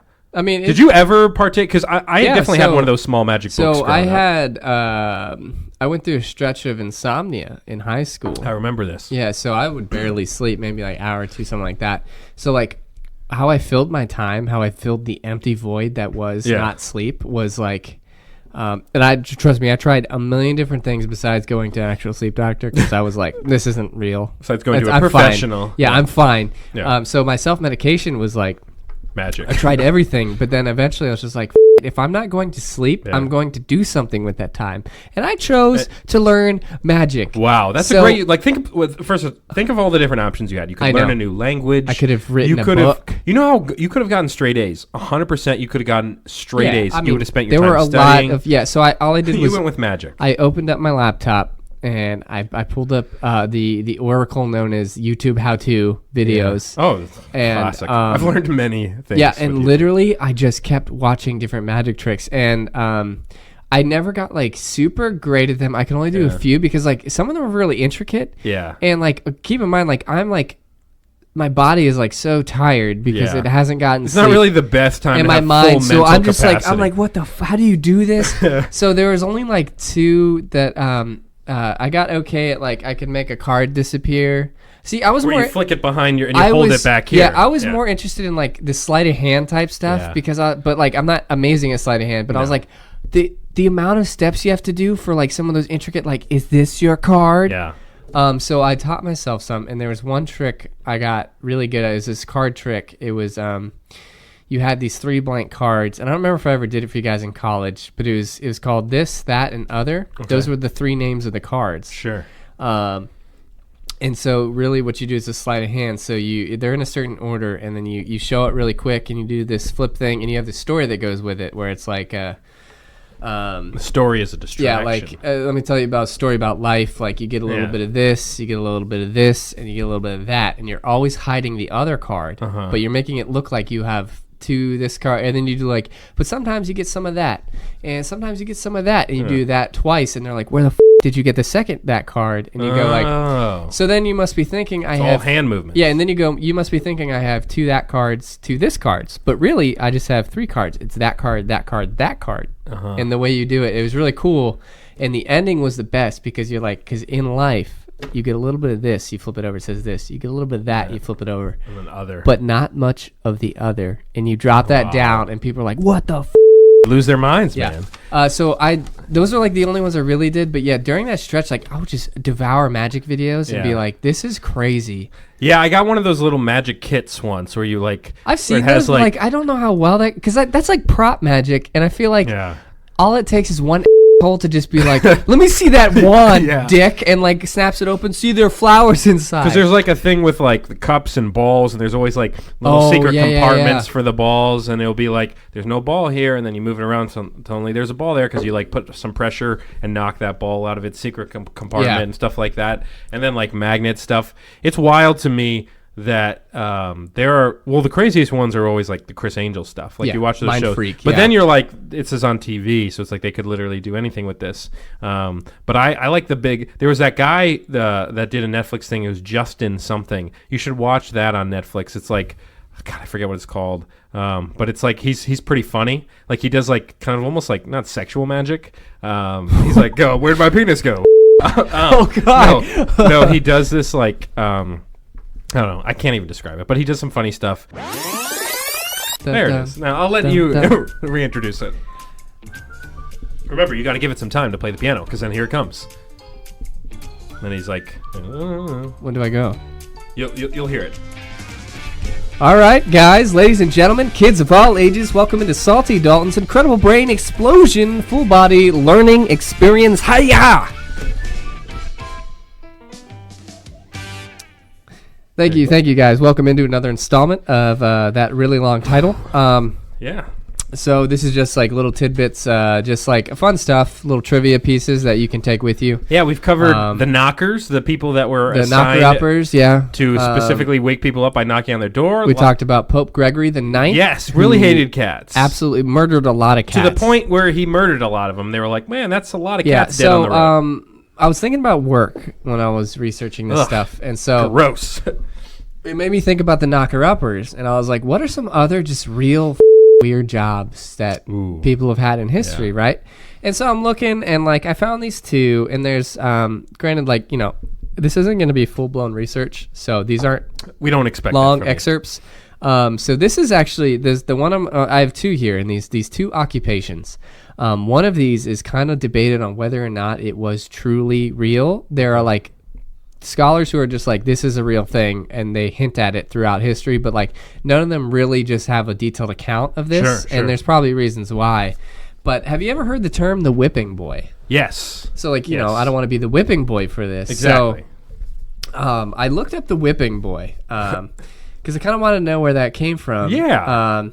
And so at some point in early like kind of modern Europe, I'll probably say like probably when they were lords and castles and stuff like that, like nobility. Right around knocker-upper time. Yeah, it kind of probably like a little before that, probably like 1500s. Sure. There's a couple different reports. It mostly dealt around nobility. So if you were a person of status, this might apply, or it did apply at some point. So generally speaking, if you were a prince or something like that, you would get educated, right? So you'd have all different types of classes. You'd have personal tutors that teach you, swordplay, chivalry, all this other stuff. Okay. How to be a noble. And so these kids would these princes and stuff. So they'd be educated, right? So they'd have a tutor come in, but there's a fundamental issue with this because the tutor might be one of the smartest people in the kingdom, but they are still below the kid in terms of status. True. So a tutor cannot enforce anything, and they can't lay a hand on nobility. So the workaround they came up with is that they would bring in another kid of the same age. No, they bring in another kid of the same age. See, they get all that great education too. So it could be another noble kid, something like that, someone who is just not a prince. Yeah. They'd bring him in, they'd educate him alongside. Oh no! And if the prince were to step out of line, Oh, they would receive all the corporal punishment in place of the royalty. Oh my God! So because the tutor was still under the rank of the prince, so the prince couldn't be hit directly, but the prince could maybe be hit emotionally by watching another kid get the shit beat out of him. Wow! For that guy, and I feel like that could go one of two ways. One that could maybe work, and the other could be like, that prince could be really sadistic and be like, I'm just gonna get this kid murdered. Yeah, that's the thing. Like that kid could be literally like. So it's just you and Jeremy, and like you tell a joke and like, hey, I'm here. I just got assigned to the classroom. I am, gonna be, the second boy in the room. I'm welcome. Here. Please take your seat. Yeah, alongside the prince here. There was kind of a weird part of the explanation of this job. No, you get taught. Sure. We're gonna learn Yeah, a tell lot me of how really it good goes. stuff. Yeah, it's just that's just it. We're gonna get a lot of really good stuff. Just okay. You just really want to. It seems like a great education. Just make sure that the prince kind of stays in line. Don't touch him or anything. But yeah, I wouldn't. Just watch out for that. Watch out for what? And like maybe the prince just goes like, hey, you suck. And then the teacher's like, "Oh, awesome. Well, here, why don't you come here real sure. quick? Yeah, Could yeah. You just, no, do you need something? Yeah, just come up here real quick. Okay, yeah. And let me just So this is a stick, right? Yeah. Yeah, and I've seen that. Okay, I'm just gonna beat you with this. wait. Hold on. Wait, No, this is the job. Oh, okay. Hey, Prince, do you see this? You see what I'm about to do? Oh God. Ow. Yeah, don't do that again, or I will kill him. Yeah. So it would just be like, I mean, could you imagine? Going to this classroom, like your parents would be like, yeah, you're gonna learn alongside this prince. You're gonna get all this great opportunity, and I'm sure like they learned a lot of good stuff. But like, imagine if the prince just like drops his quill on the ground. Yeah, what if he's just an absolute dick? And then like all of a sudden they're just like, Jeremy, could you come to the front? And he just decks you in the jaw, and is like, this hurts me more than it hurts you, kid. I have to do this, man. He like, dropped his crown. So I think like the only way this is effective is to like, if they make this guy best friends with the prince. Yeah. Because that's the only other way. Other than that, the prince is going to be like, I can do whatever I want. Oh, yeah. And Jeremy will be whipped. And so the common form of punishment at the time was actually just whipping, like, but excessive whipping. So it's just like, oh, you got to be on your test. Whoosh, stop it. Whoosh, and you just do and that. It's not even you got to be on the test. It's literally the prince got like an F and he's like flicked off the teacher and now you get whipped and you're like, oh, I got an A and like, nobody cares. It was basically a punishment proxy. Oh my God. So like and so it's hinted there in like some journals and stuff like that. Kind of feels like how I got through high school in a way. It's insane. Like I could not imagine that being like it. How did you just? I mean, maybe for the education, but like, what parent is just like? But also in that time period, it's like, did you really need the education, or did you really need to know how to just like make a sword? And it's like, this is the most valuable thing you could bring to our town. It's like, well, I know how to read a book. And it's like, shut up, witchcraft. Yeah, nobody needs to know that. Yeah. So that one was pretty strange. Wow. Yeah, and then the resurrection. Oh, sorry. So the next job. Is something I'd heard. Oh, you have multiple. I've heard about before. Yeah. So there's two. Sure. This one's called Resurrectionist. Okay. That was a job. So let me paint the picture. So I'm guessing a job that nobody was really good at. This was more common in about the 18th century, and it didn't go long. It didn't go on for like super long. But basically, they were the opposite of an undertaker. Okay. So they exhumed bodies. Oh, okay. Like professionally. Interesting. For men of science. So. In that time around the 18th century and 17th century, like so we knew jack about the human body, Yeah. we'd be like, well, there are demons in your blood. Yeah, clearly you're dead. Go stick some leeches on your nipples and you'll feel better or you'll die. Yeah. They literally thought Ooh, like that sounds pretty bronchitis was like an Devil affliction of inside the you. devil. Yeah, They yeah. were just like, well, God thought that you were just gonna die. Yeah, that black cat that walks Like, they by, didn't know how- that gave you cancer. They didn't know how they didn't know how brain worked. They were just like, I don't know, man. Like God, what idiots. drink this poison, you'll feel better. And so there weren't a lot of bodies available. So there weren't cadavers rolling in for medical students. So they were actively trying to learn, right? Uh-huh. But the worst part is like all these doctors were just creepy because Yeah. they were just like, we need bodies Yeah. and we need them now. So they Because were I assume it wasn't like a common thing to be able to be like, hey, we need a body for science, and everyone would be like, Yeah. oh yeah, science, we love science. Here so you like go. they literally had to just go get the bodies themselves or have someone physically be like, hey, when I die, you can use my body. Yeah. And so they would hire these guys to go around and dig up bodies, and they did change some stuff later where it's like people who died of the death penalty automatically got who were hanged or something. Their body was automatically up for grabs. But for a while there was no they stipulation. would go to these graveyards and they would dig up stuff and see it wasn't necessarily illegal. Uh-huh. So the families hated it. Yeah, the families are finishing up the funeral. If you walked the body into gets put in town the ground, and you were a yeah. resurrectionist, they would chase you out of town with pitchforks. They would beat you. Yeah, Because they're like, that's f***ed up. it is. It is, right? But the thing is, it's legally kind of a gray area because dead bodies aren't technically anyone's property, right? Yeah, that's true. Because you don't own we buried a family member, but I don't. Yeah. I'm not saying I own that family member No, anymore. It's just a body in the ground. Yeah, it's just a space. So that's kind of the argument they would use. And so they're going around, they're digging up bodies all over the country, stuff like that. So you said your brother's not feeling too good. Yeah, do you? He's been sick for like I don't know. Must have been a couple months now. He can barely get out of bed. Would you It's say wild. he's like about to die? I mean, Were you guys thinking about burying him when he dies? I know this is kind of a tough question, tough time for you guys. I mean, are you? Do you own a graveyard? Are you gonna put him in the you- backyard? In the backyard, you think? Backyards? Well, I don't think they have backyards back thought then. we were gonna this do, is like- my garden. Yeah, we were gonna do kind of a big ceremony, maybe bury him under the tree. Sure. Which day? Which day is that going to be? Well, we don't really know you well Tuesday? enough to invite you to the Tuesday wedding. maybe, and then like, will you guys be, probably inside like grieving for a couple days? You think? Yeah, it was my Like you son- won't be going back to the cemetery. Yeah, it was my right? brother, so it's Yeah. just like I mean, we're gonna go place flowers at the grave. Okay. Maybe do that in a couple weeks. You think? I don't know, man. I You thought like maybe to give a little bit of time. it's still pretty you know. fresh, so I was thinking maybe I'd go back the day after. So you might be back Wednesday, but Thursday, pretty solid. I mean, I don't know why it's Free. necessary. I don't know why this is related, but I guess reason. I guess we got to run some errands on Thursday. can why? I borrow the shovel, by the way, that you have in the backyard? Are you sweating? Shovel? Yeah. Yeah, it's Could you imagine? It's quite a job. Yeah, and so it's crazy, right? So they're digging up these goddamn bodies, and like the families are like, "Don't take please our stop family doing members, that." please." Yeah. And the doctors are like, "Yeah, bodies. Let me get the bodies." They're just cutting them open. They're doing weird with them. There's like a billion stories about how it was weird. Like they would just like throw the bodies in the basement after they're done. And I'd be like to donate my body to science, but I feel like they'd be like use it as an example of like what not. Could you? It's like in class they're like, this is a healthy body and this is his body, and then they just kind of put it side by side. They use it as like warnings. Do you remember? Did you have the cadaver thing in high school too for anatomy class, where you like got to go and see like a live?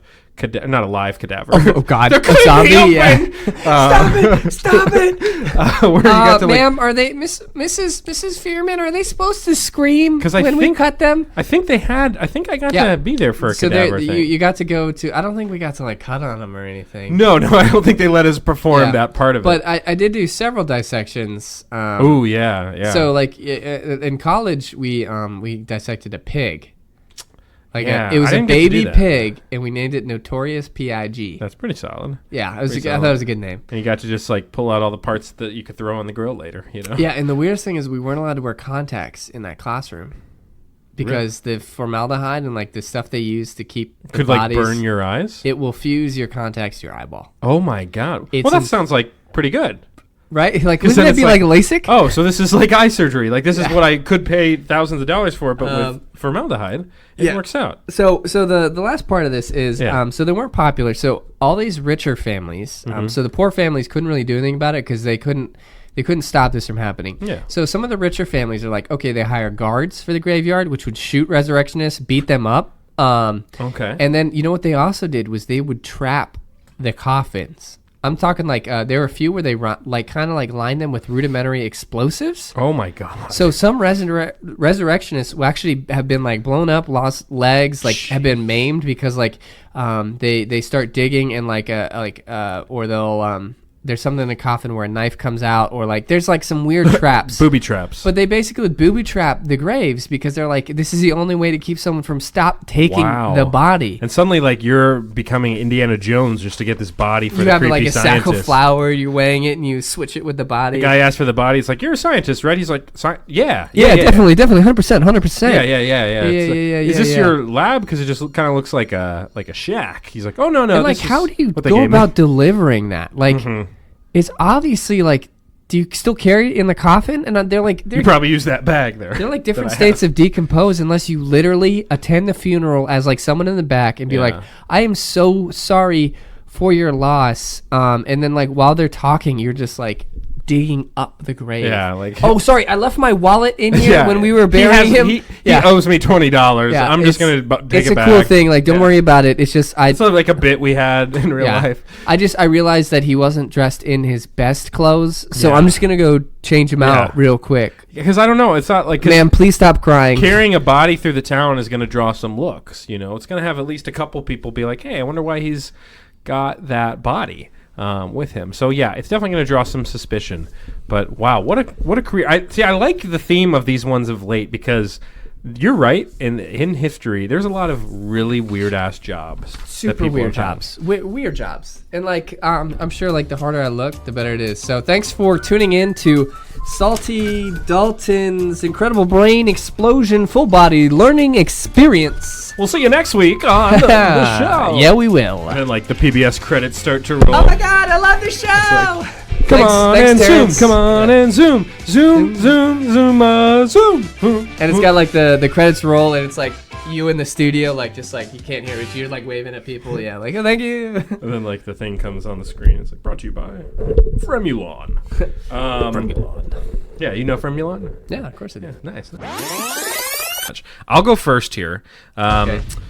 Fish, I've got something for you here. I'm ready. So Lay it on my flippers. you're at the gym and you got your headphones on, and they're the cordless. I mean, they're the cord one. You haven't been able to shell out money for The AirPods. or wireless or something like that. So you got the wires going. You're kind of finding a way when you're running. You're either holding it in your phone. Some people kind of tuck it through their shirt. You know, it's a lot to deal with. So what we have done is we have taken the headphones and we've taken the shirt and we've combined them into a shirt phone. Here's what we're talking. Here's what we're talking about here. God damn it! The shirt comes. It's machine washable, and the cord is actually headphone cord is actually built into the shirt. Okay.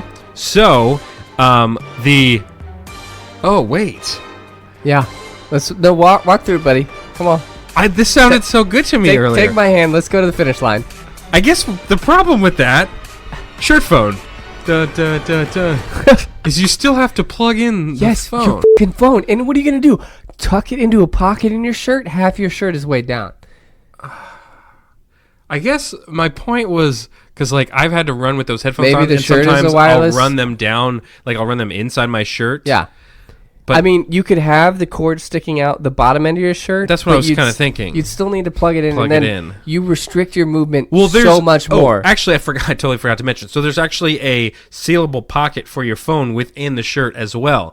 So Okay. the cord is actually at the bottom of the shirt where the pocket is. You can plug your phone in there. It's secured and it's not jostling around. The feel like- headphone part is up by the lapel. Right. So I feel like though, but like now I'm in danger of like if the shirt is dislodged, you're ripping out the earphones too. So anytime anything pulls on your shirt, you're done. Well, it's got enough wiggle room there. So they're like stretchy And strings? it's very like Is compact. it like the slap hand, the little gummy hand you would No, sling? it's Like, very compact. very compact. And it's Interesting. machine washable. So you That won't is ruin interesting. headphones. The fact that you can wash your headphones because Yeah. they get sweaty. You get earwax on them. There's People another- don't want to talk about it, but you get And earwax there's on them. also Shorts Phone, which is the same concept, but the headphones Ooh, but are where attached to. where are the headphones going in from your shorts. shorts? You know, at 3:00 today, this idea was really, Sounded like gold, liquid It gold. was really good. Yeah. So what are you thinking? Oh man, I don't know. I mean, I would probably go like 2 stars, maybe 1. Let's do 1. I'll say 3. I think was what you were One saying. is probably better because 3. Yeah. you Phone. talked yourself out of it halfway Yeah, through. I realized the flaw Yeah. immediately, which actually kind of shows That's how all right, smart that's I am. fine, and that's gonna Hey, make there's going to be some swing and misses, man. that's gonna make my closing statement, my closing pitch for this show today. It's gonna make it that much more powerful. Compare Okay. these two. All right, your turn, buddy. All right, fishes. Listen, I'm not here to waste your time. I'm here to make you money. So, I'll get right to it. Guess what? With summer heat and even winter weather comes the need for chapstick. Chapstick is the essential thing that every person needs. Yeah. And they need it. Like, they don't need it until you need it, all right? Have you ever reached in a situation where you desperately need chapstick and you can't find it? Sure. Where'd it go? I bought like 6 at the store yesterday. They're all gone. Yeah. Well, not anymore. I'm introducing to you for the first time ever by Mattel Trackstick. The trackable chapstick. So it's connected to GPS. It can be used as a tracker for not only your enemies, but finding your chapstick that you brought. Because it's pointless to keep shelling out money for new chapstick when there is one inside your house and you just can't find it. So it's a refillable chapstick case. You put the refills in, you track the chapstick. Trackstick. Okay. Yeah. You pulled it off at the end there because what I was going to say is Why would you just buy a new one are every single time? extremely inexpensive. Yeah. And if you're buying new chapstick, The best part about this? 2 words. Subscription service. Much like Dollar Shave Club, you get delivered a package of refill tubes every month based on your lips' needs, and you pop them So into the tube is container just case. for. So you still have to go buy chapstick. No. So the tube is what has the tracking technology. Uh-huh. So you should never lose the tube. Okay, but where's the chapstick coming from? The chapstick is coming from our company, so you get delivered a refill pack. So you put Okay. the chapstick into the tube. What if you use it- lose the rest of the refill packs? Then you gotta that's order on more. you? Yeah, Yeah, that's yeah. on you. Yeah, But you will never lose the one that's Uh-huh. in the case because you will always be able to track it. And you've been in a situation where Is this battery powder? someone you love has been kidnapped. Maybe your wife has been kidnapped. Maybe your husband has been kidnapped. Guess what? Pop open the track. How is the it able to chapstick. hold that tracking without is it battery powered? Do you charge it up? Like how is it able to? Much like the premise, watch batteries. Watch batteries last several years at a time. Okay. Yeah, and the casing is actually The same as GPS signal. yeah, so- giving out a signal of GPS. Same as a watch. Yeah, battery. it's much like plane technologies. When a plane crashes, the black box is activated, and it goes for a while. so it's all the until- same technology. You're using It's military grade technology packed into a small device, Okay. and there is a strip on the side that is solar powered. So theoretically, you could Okay. use it for up to 5 to 6 years without needing to get it. Okay. refurbished. I do appreciate the effort here because I do think you have the beginnings of a good idea and you found a major flaw and corrected it, which is something that I was unable to do. Yes. So I'll go ahead and give you 2, 3. I'll give you 4.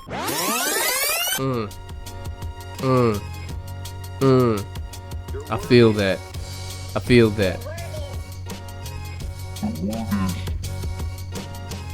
Your word is Skimp. Skimp. Skimp. SKIMP. RESPECT. You give me the definition. Skimp. It's a verb. Okay. To expend or to use less time, money, or material on something than is necessary in attempt to economize.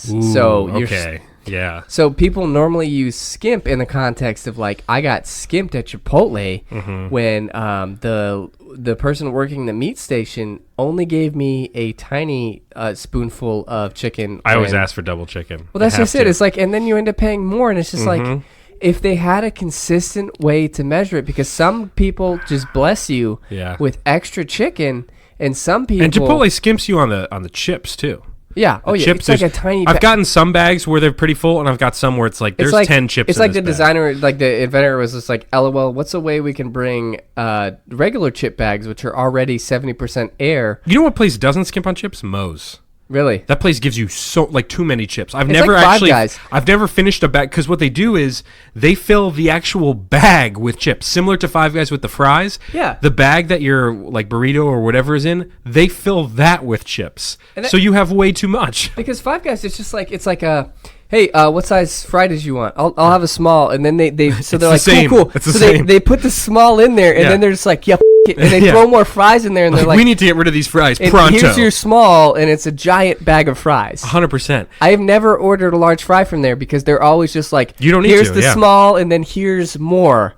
No, Because- you don't need to because they don't skimp. But you're right. Chipotle is Everyone notorious has, and everyone is like, you tell me right now that you don't have like 3 places off the top of your head that the thing you remember about that particular chain, Sure. and it's not the chain wide, it's dependent on location. Everyone has a location that they know either skimps on the food or gives you helpings. for that. Yeah. So like, yeah. there's a Kava.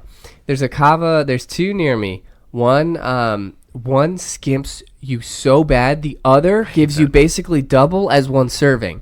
So like, it's just like, that's how I organize it in my brain. Is I'm like, what am I hungry for? Yeah. Okay, maybe a I'm little hungry bit for. or a lot. Yeah.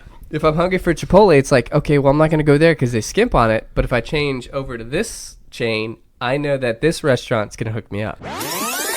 Do you remember the AIM? Yeah, hell yeah. The AIM thing, the Smarter Child Yes. thing, the robot. Yes, where it was basically like a Cleverbot before Cleverbot was a thing. it was incredible because like you could say whatever. Because when you're like 12 and you're on AIM or AIM or whatever however you say it, like that would be where you get your most devious thoughts out was against this bot because you'd like be like, God, I just want to kill you and like slit your throat, and the bot would be like, I don't know what you're trying to say, or it would be like, that's not very nice. Dude. Like, let's talk about something else. We've been feeding an AI malicious thoughts Yeah. since we were 12. Smarter Child. That's how Skynet happens. Yeah, you're right. Because I was looking back. Smarter Child. I haven't heard that name I know. in so long. I know. And it's one of those things because like again with instant messaging, that was just a whole other world for us. Like look where we are today with like texting and group chats and all that I mean, stuff. it was but just think about the way we used to do that. Well, think about it too. Like, so if we weren't in, because like it was like you aim. Yeah. It was like AIM video games, or like you did hang out with people. Like, Yeah, 'cause, like, physically. I mean, like we being were, in the we were presence. basically running around outside all the time. Yeah.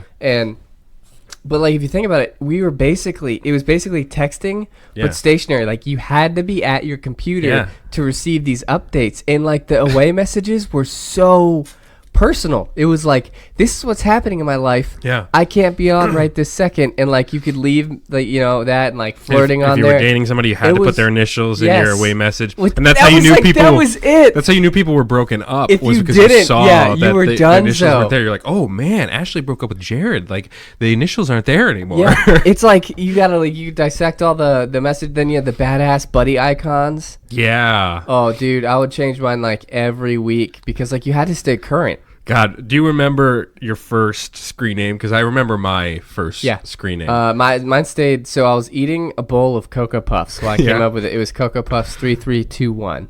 Mine was like MMM Redwall, like something else. Dude. It was literally a Redwall themed Hell yeah. screen name. Eventually, it became Born to Run 06 because I was really into Springsteen at the Springsteen, time. yeah. But Born to Run was taken, so I had to use 2 R's. So it was like Born to the number Yeah. 2 RR Run 06 at AOL.com. I remember some of some of the girls in our elementary school. Like I remember their AIM screen names because like it's just everyone had to come up with their own unique thing. Abby's And, like, Abby's was so confused.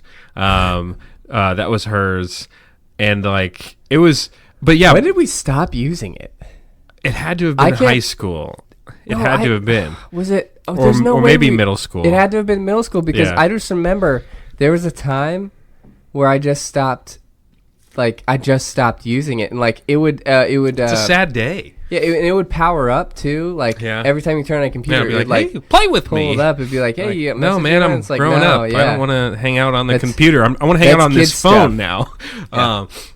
But no, and then the other thing with that was that I remember when because I found this article that was talking about this stuff, so it brought back all these memories, was like you could go into chat rooms. Yeah. And back then, like that's where all the pedophiles in the world were, was Yes. AIM chat That rooms. was How to Catch a Predator, like... Because I remember Training grounds. You'd go into a random chat room, and the first thing people would ask you is age, sex. Yeah, it would be it was like A/G/ age, gender, and, and there was one other, or location maybe. Yeah, it was Yeah, age, gender, state, or something like that. And yeah. that was like the first three fucking things you said was like, I'm 14. I would always lie, just be like, I'm 25 and I'm a hot woman. And then And just like the responses that would happen were just so disgusting. Men are pigs. But that would be the thing, is you go into these chat rooms and there was a lot of the time, like some of them I think were like subject specific, but Yeah. then there were some You'd have where they to were search just them, they yeah. were just like random. Some of them were just random. This is like AOL chat room 1356, and they're like, you just go in there and then just start seeing the most like filthy stuff being talked insane. about, and you're like 14 and you're like, okay. Those were the days, man. Yeah, I specifically remember very vividly like those things, and like AIM being a central part of like you being plugged into the network. Yeah. And like you could block people. I got in- oh, yeah, and you could blocking appear people. you could appear offline. Yeah. Like that was like the original like if you were trying to ghost somebody. You and could like 100% appear offline and be like online. and how you'd find out is like you'd look at your friend list and it would be one shorter, and Yeah. like you didn't do the unfriending Yeah, thing. because you had the buddy list. It was a buddy list. Yeah. And it was all, and you had all your buddies on there. I named my buddy list the world. Oh, that's pretty, okay. Yeah. That's pretty good. I just It would be remember, like there are 13 people online in the world today. I would get, because back then, I would get in so much trouble because I'd be like, on it, and my mom would be like, 5 more minutes, like you got to get off the Yeah. computer, and then like 5 minutes would pass, and then like she'd come down and I still wouldn't be off the computer, and I'd just be like, just give me 5 more minutes, and then like, because the whole time you're trying to be cool, like with, if you're talking to a girl or something like that, you can't just be like, oh, my mom's making me get off, but like Yeah. my mom would eventually, I would get in some, like I'd hear the stomps down the stairs, and that's when I was quickly like, all right, bye guys, I gotta go, yeah, sign off, close, and then close, like close. sprint out of the computer room. Yeah. It was terrifying. Become the crust. If I like move or twist, it's just gonna open. Oh, Pete didn't answer the phone. We asked him specifically to be available. Do you see how fast that went to voicemail? That's- That you I'm gonna realize try that again. we were blocked? I'm gonna try again. We gotta be on Do Not Disturb. I'm trying FaceTime audio. Maybe he'll answer that because it's like unusual.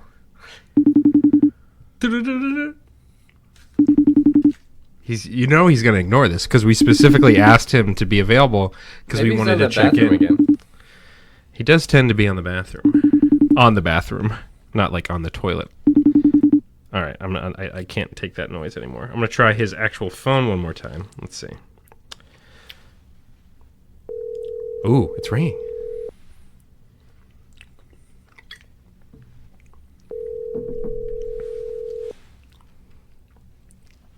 If he doesn't answer, we'll just leave him a voicemail. Maybe he'll call back.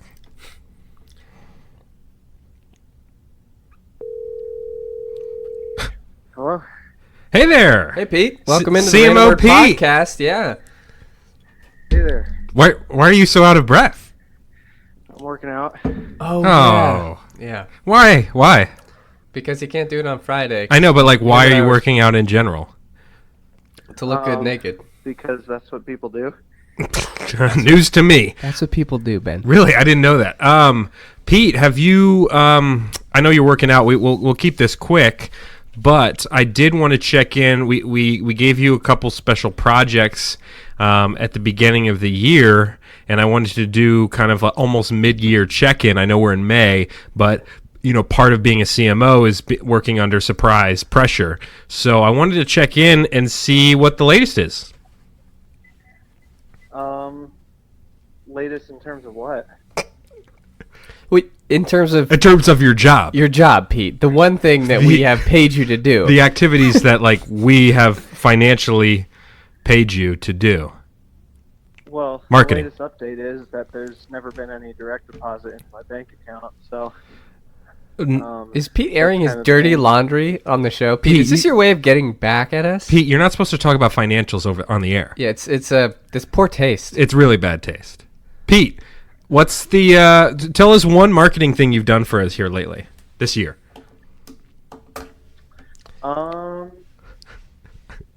Pete, it could be anything. Pete never Do you tell a friend about us? Yeah, have you told anybody about the show? Pete, we're almost at 2,000 downloads. So you've been doing a great job. Thanks, man. I feel like I told my colleagues about it.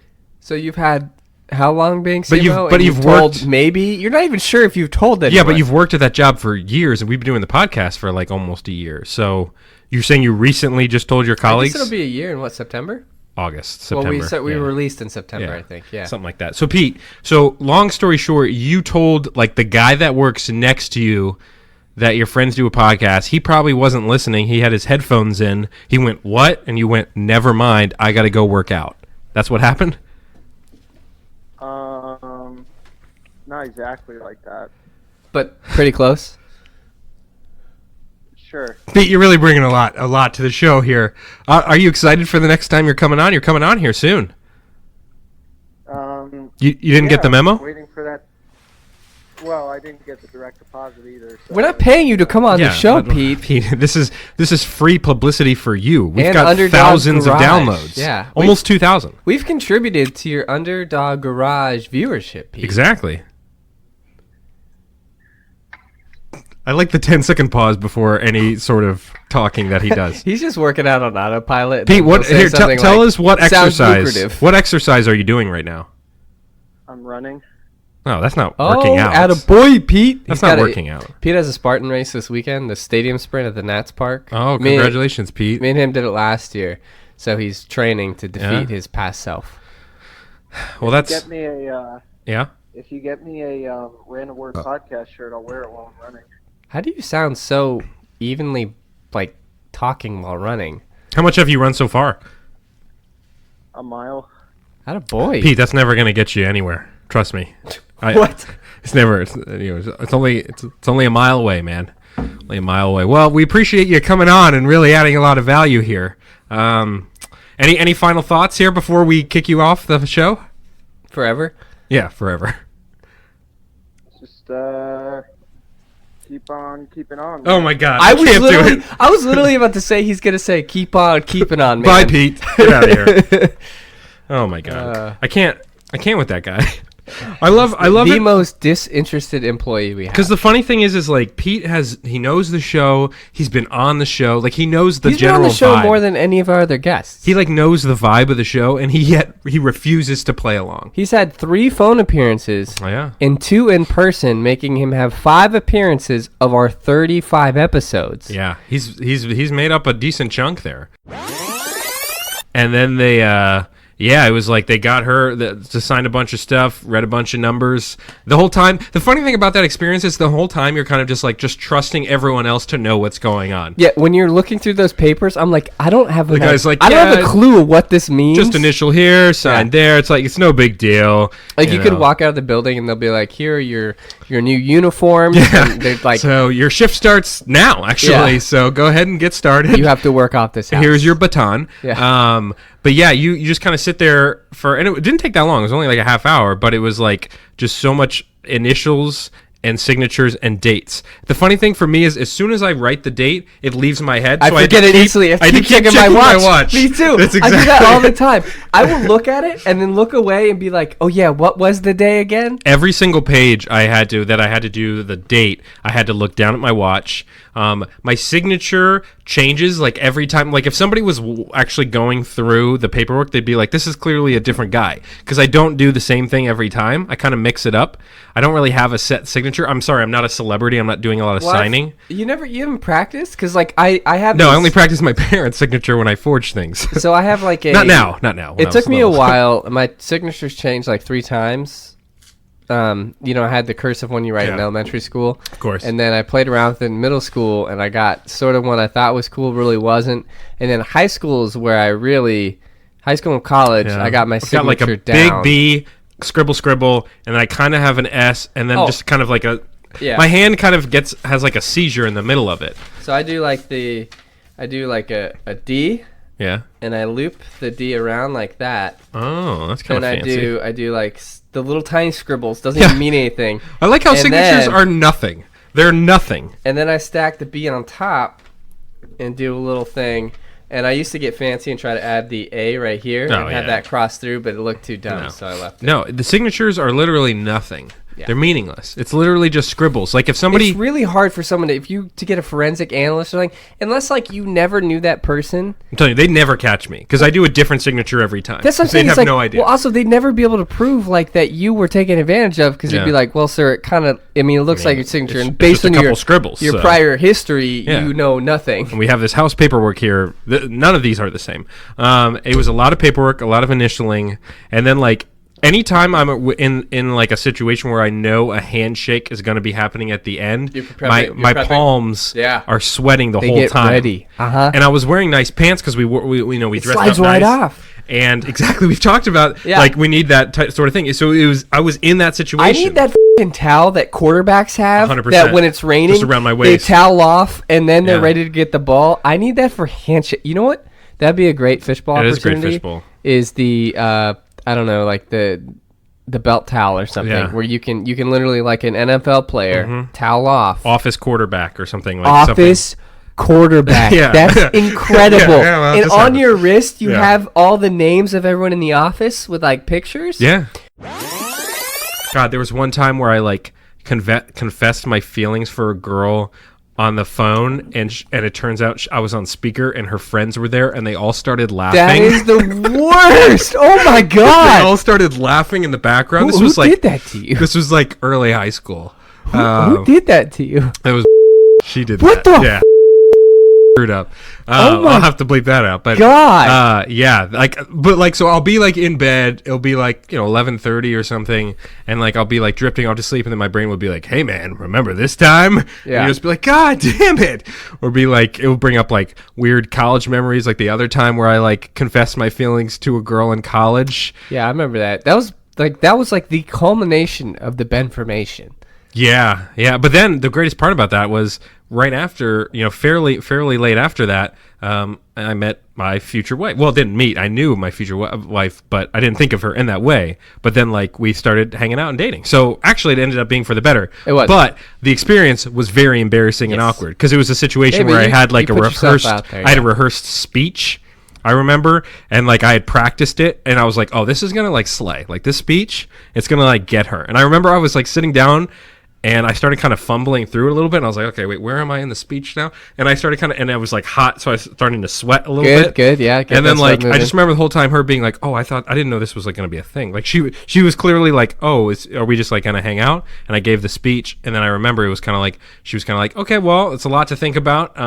We'll just talk again sometime." And I texted you guys, and I was like, "Well, coming back to the dorm did not go well. Did not go well." So the next person, the last one of this segment, sure, who possibly might have had a worse time than Roy. Really? He was hit by lightning 8 times. So he was it's a Tsutomu Yamaguchi. Okay.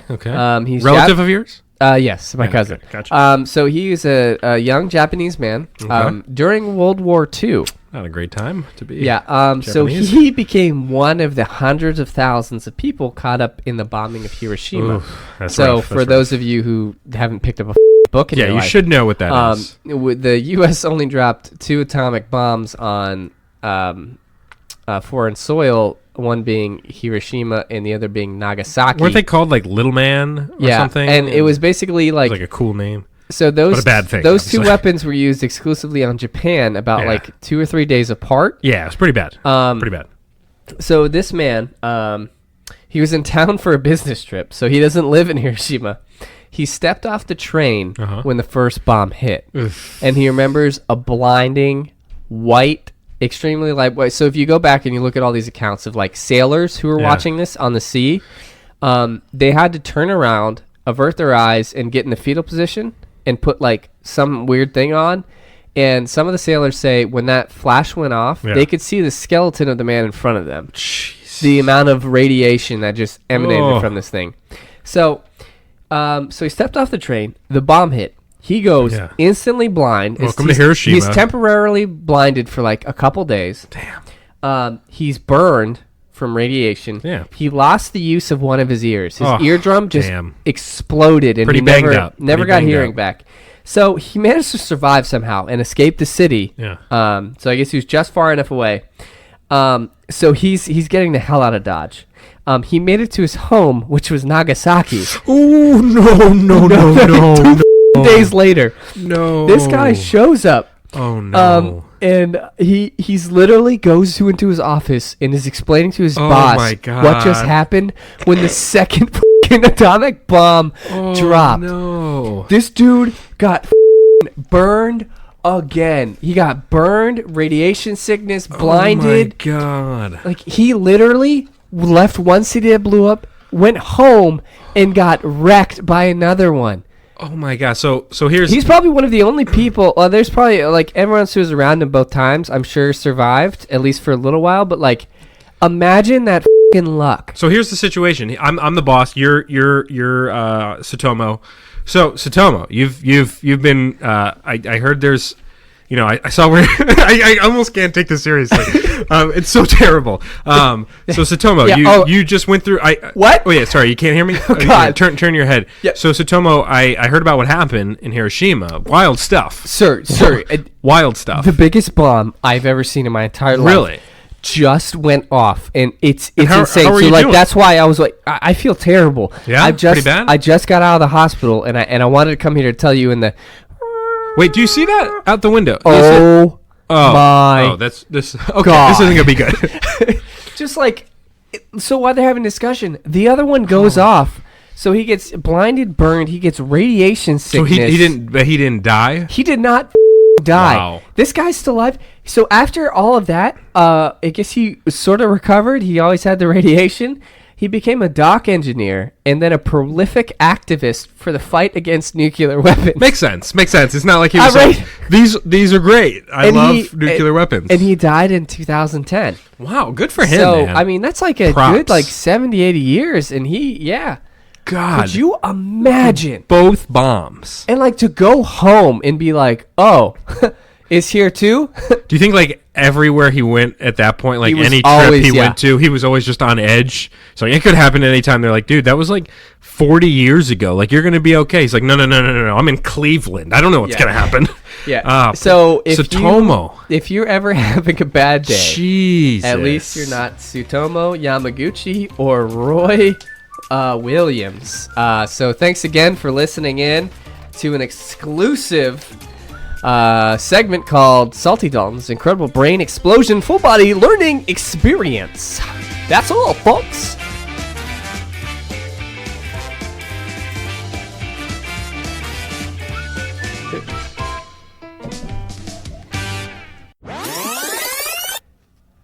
It had to have been like second grade. Sure. There's this guy named Colin Keys Okay. who I was like sort of friends with, lived in Reston, and I sleep over at his house one time, and I had this really weird anxiety about like we slept in his room, so like I was in a sleeping bag, he was in his bed, Yeah. like so he was just like living it up. I'm on the ground, Yeah, the so I'm worst. like, and then so it's a house I've never been in. Mm-hmm. It's late at night. I've never been upstairs. We spent the entire time in the Yeah, basement. you don't then go to we- a friend's house and and, then like, we hang go out in up your into room. there. So I have no idea what room's what.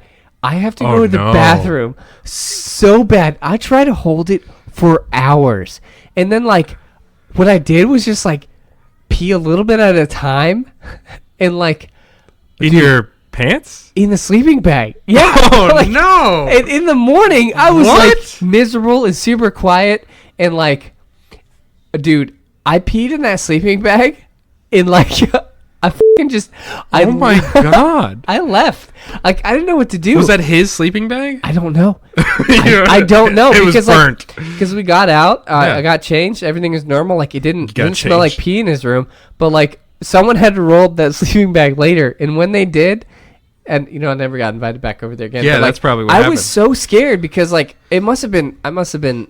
It probably wasn't even second grade. It was like I was still scared, kind of the dark at that point, because like we were really young. Yeah. But like I A was new just like, house, different house. Yeah. and I was just like, I don't know where the bathroom is. I don't like. I'm gonna walk in a random room. I was like, I can hold it. I can hold it. And then all Because of a like sudden, you I don't was want to like, think you're going to the bathroom and it's like, oh, there's his mom and dad. Yeah. And like, what are they doing in there? And so I was just like, Yeah. boom. But like, I have never. That's told pretty that- bad. I've never said that before. I peed in a sleeping bag. Anyway, It was yeah. not So Mine is for the people out there that may have forgotten a gift. Let's say you look at your calendar, you go, oh crap, it's Mother's Day. I forgot to get a gift for my mom. I don't have a card. What am I going to do? Here's what you're going to do. Go around your house, find some simple household items, like maybe some paper clips or some rubber bands, and make a little necklace or bracelet. and then here's what. hey, Mom, here's a necklace. Here's what you're paper clips. You're going to say, Mom, I actually made this for you when I was 7, and I just found it in storage. I don't know if you remember. God. Wow. But I just found this. You're going to play that angle. You son of a bitch. I'm not saying I That's would do amazing. Oh my God. And you go, Mom, I found this. I was cleaning up in my storage, and I found this bracelet I made for you when I was 6. I think I gave it to you and you forgot, or whatever. Maybe play the guilt game and be like, hey Mom, do you remember when I gave this to you as a kid? And the mom's not going to obviously remember because you never gave it to her. And then you can say, well, here you go, Mom, here's the gift for you for Mother's Day. Long overdue, you can say. So that would be my due for those people that may have forgotten a gift. Is you could just built in guilt trip. Hey, I gave this to you when I was 6. That's I'm not gonna lie, that is devious. Make sure you put like a little post-it note and write like "mom" in bad You gotta handwriting on crumple it. it up, yeah, or Rub something some like dirt that. on it. Oh my Yeah. God, that's sinister. I am not doing that. That's sinister. That It's is just an so idea. great. That's an idea. What's a don't? Don't be afraid to give cash to your parents. Yeah, sure. Because guess what? They spent a lot of money. They on you. spent like 20 odd years giving you money that you didn't question where it came from. So if you're thinking that a gift card might not be too personal or it's too like impersonal, it doesn't seem like it's got heartfelt value behind it. Guess what? They've gotten like paper mache cards and like Ben was saying, homemade necklaces. Homemade. Yep. Made out of macaroni since you were like 6. And if you gave them a $50 Amazon card, they're going to be like, nice. There was a movie, that trailer, and actually a movie that came out recently. It was called like The Long Way Home. Was it called House Cat? It wasn't called House Cat, but it was. Are you talking Homeward Bound? No. No, it's recent. Like it was called like The Long Way Home, and it was about a dog. Oh, That, yeah. like, Okay, yeah. That dog. Okay, so the trailer, if you haven't seen this, literally the dog runs out the backyard chasing something. Next thing you know, Ends up in it's Czechoslovakia. like 4 states over. And then has to like find its way back home, and it runs into like a puma, and then like this thing. What's you're hard- like, but all it did was run out chasing What's a squirrel. hard to believe about that is like, okay, they have a great sense of smell and stuff like that, but also like, so I read somewhere like when you're trying to chase a cat, so like they're not meant for like, they're good for short bursts of speed type hunters. Like, like all you have to dwarves. do is you just walk. Yeah. You just keep walking after it. It'll keep running. Guess what? It gets tired and it just kind of falls over Oh yeah, because like it just. but the dog. It's very unbelievable that a dog travels 82 miles on 82, more like 800. Yeah. It was insane. It's It like ends up like 6 states over, and you're like, well, gee, yeah, I guess that stick wasn't in that bush At 8 least with- states away. At least with Homeward Bound, there was like a reason that they were so far away, or they were And like traveling also and like, stuff and that. I get that, and they're like, granted, they could talk. Yeah, right. Yeah, that was the best part of the movie. That was the best part of the movie. Yeah. But like, also like, how did they couldn't pick I up like the it scent too like because- they were driving, so it's not like there's a giant like cartoon scent The best cloud part you with follow Homeward with your Bound nose. was like they could talk, but like it's not like they like moved the animals' mouths to make No, it look like it was it was telepathic. literally the animal was just like mouth silent, just like looking at a bird, and they'd be like, "Oh well, Sharon, we're going this way," and it would be like, "Well, Sassy. yeah, sassy." God, yeah. Remember, like Sassy. a lot of stuff happened. Remember in that when? movie.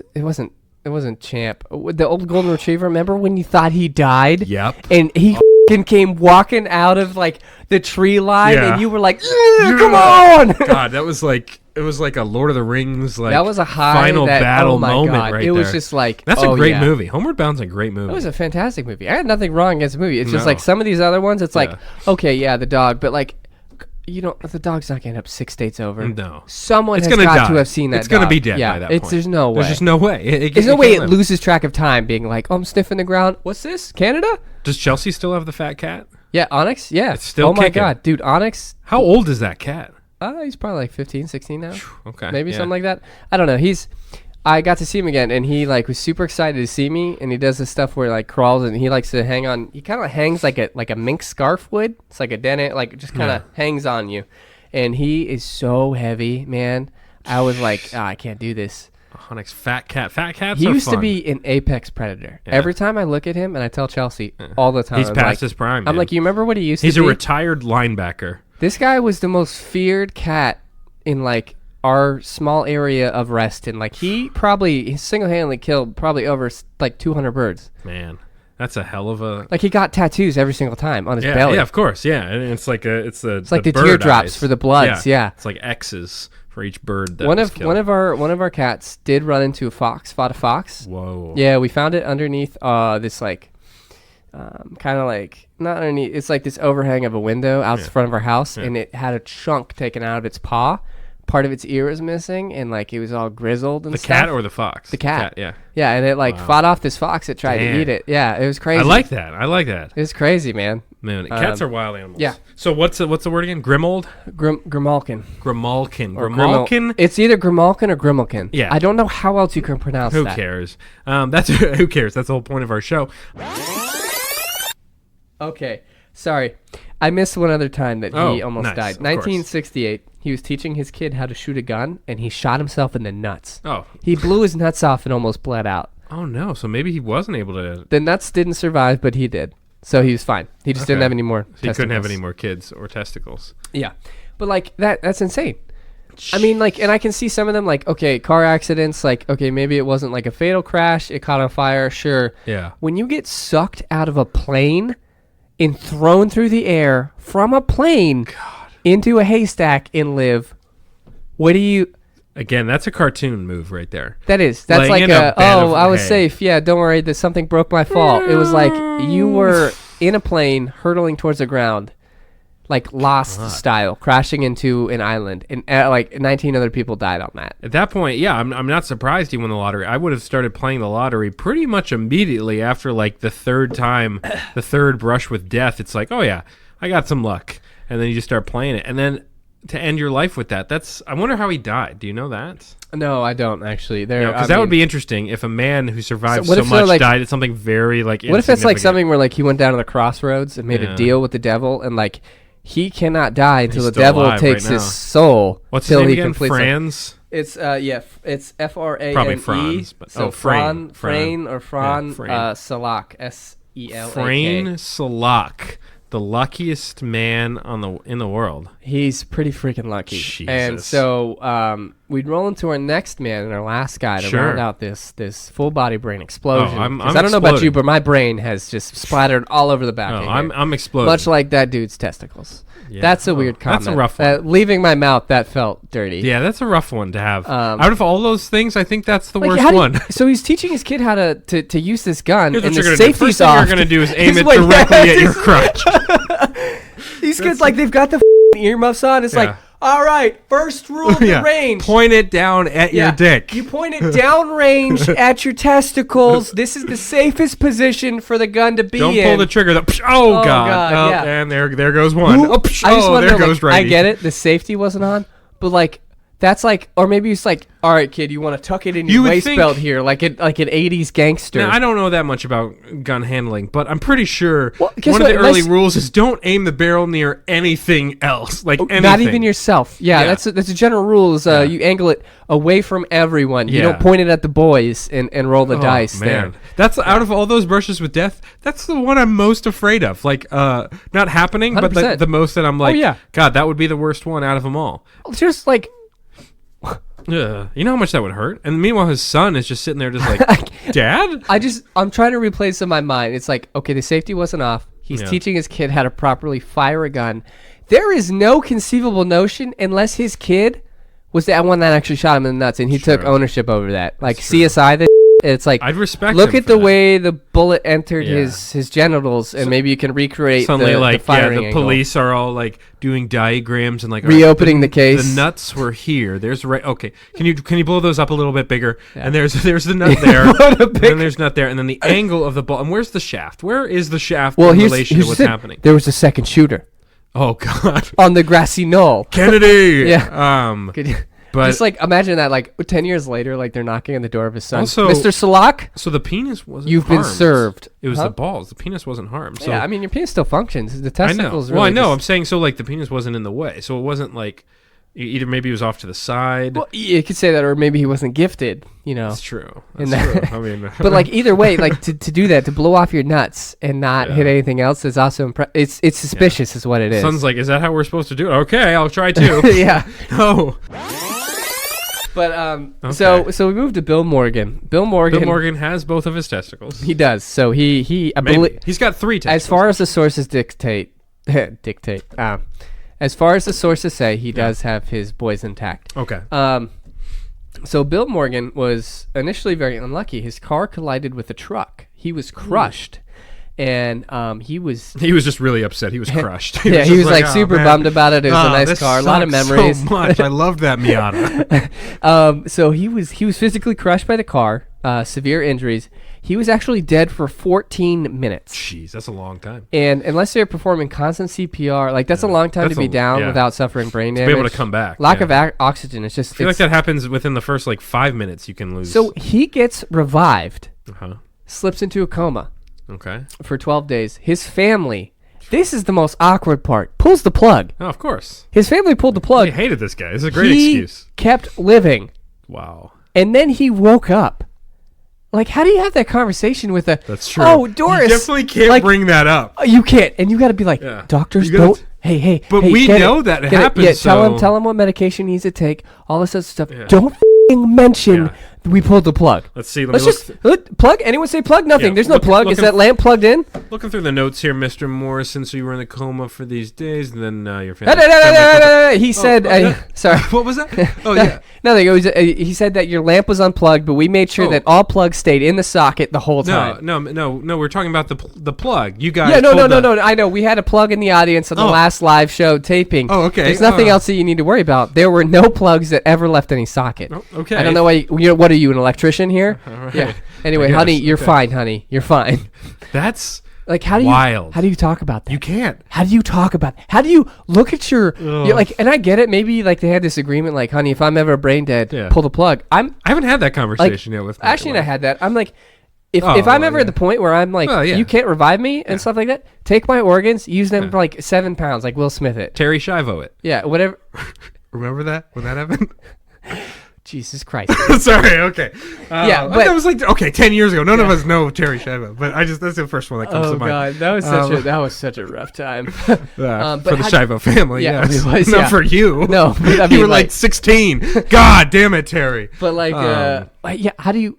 I would just look at them and be like, you technically tried to kill me. Yeah. You were like okay with that, and like, Because that's the whole thing. So but here's if the thing. if he managed to wake up from that, there had to be some kind of signs of like, Yeah. he could pull through. But it seemed like the family was like, what's the requisite amount of time we need to wait? And here's the 7 thing. days. Do it. He can then ask for anything and get away with anything with the family the rest of his life because they'll be Honey, like, I'm thinking about getting this new putter. you're like, no, you shouldn't do that. You're like, hey, remember the time you tried to kill me? Yeah, it's not in the budget. I'm getting the Oh, you know what else isn't in the budget? Yeah. Surviving. my death. Yeah, you Yeah. bitch. Yeah. Yeah. I mean, especially if it was like the wife. Could you? That creates Well, a not even that, but, power imbalance that you can never think about recover from. Think about it from like the kid's point of view, because also like once they pull the plug, Yeah. the family says the tearful Yeah. goodbyes. If it's Yeah. like any show you've ever seen, or if you've Sure. actually witnessed this happening, Yeah. which I wouldn't a call lot- it a show in a lot of person. people It's kinda have. sad. Yeah, like it's this this whole. is the greatest show. Oh God, the great show. Pulling the plugs from Yeah. the wall. You don't have to cry it at all. He It's just, can't breathe anymore. Sir, get out of the coma ward. He's just some guy on his own, Just just doing singing this all the time. one-man This is musical. the greatest show. The largest mass murder in history just occurred. He's just running through, pulling plugs left and right. I'm pretty sure they don't just. It's not like The serial killer called P.T. Barnum, the Also, greatest show ever brought I don't to think the the coma plug ward. is just like lined up. Like it's not like plugged into like No. a wall That outlet. would be such a Somebody weird just point of trips on it. failure. Oh, yeah. God, okay. Oh, shit, Deborah's You hear dead. that beeping? Yeah. What is that noise? It's so annoying. But like, yeah, so like that's insane. That's insane to Yeah. me. And like, so you say the goodbyes, right? Yeah. Family leaves. Yep. He like a couple days later. I don't know how they didn't just move the body yet. He's just like, oh man, what a good sleep. Where's my family? Hell of a nap. And like, how long did it take to get to the body? Like, were they just like, that's oh, true. we'll leave him Were here the an hospital extra 2 people days? like zipping up the bag? He's like, no, stop, wait. I'm here. Yeah. That is one of my biggest fears, honestly, is Waking people up in your own thinking, coffin? Yeah, people thinking you're dead and you're not dead. Oh yeah.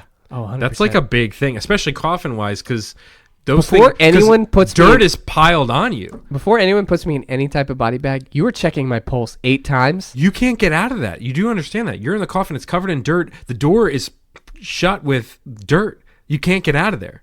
Wasn't there a movie with Don't talk about it. This is making me anxious. Wasn't there a movie Luke Wilson? He was like, or Owen was one of the Wilson brothers. They were like stuck in a coffin, and all they had was like a little lighter. Oh and, my like, that was like God. the whole movie was like set in that or Yeah, something like that. it's the most claustrophobic movie, no Yeah, demand. It's called like Buried, or I don't know. It was something pretty wild.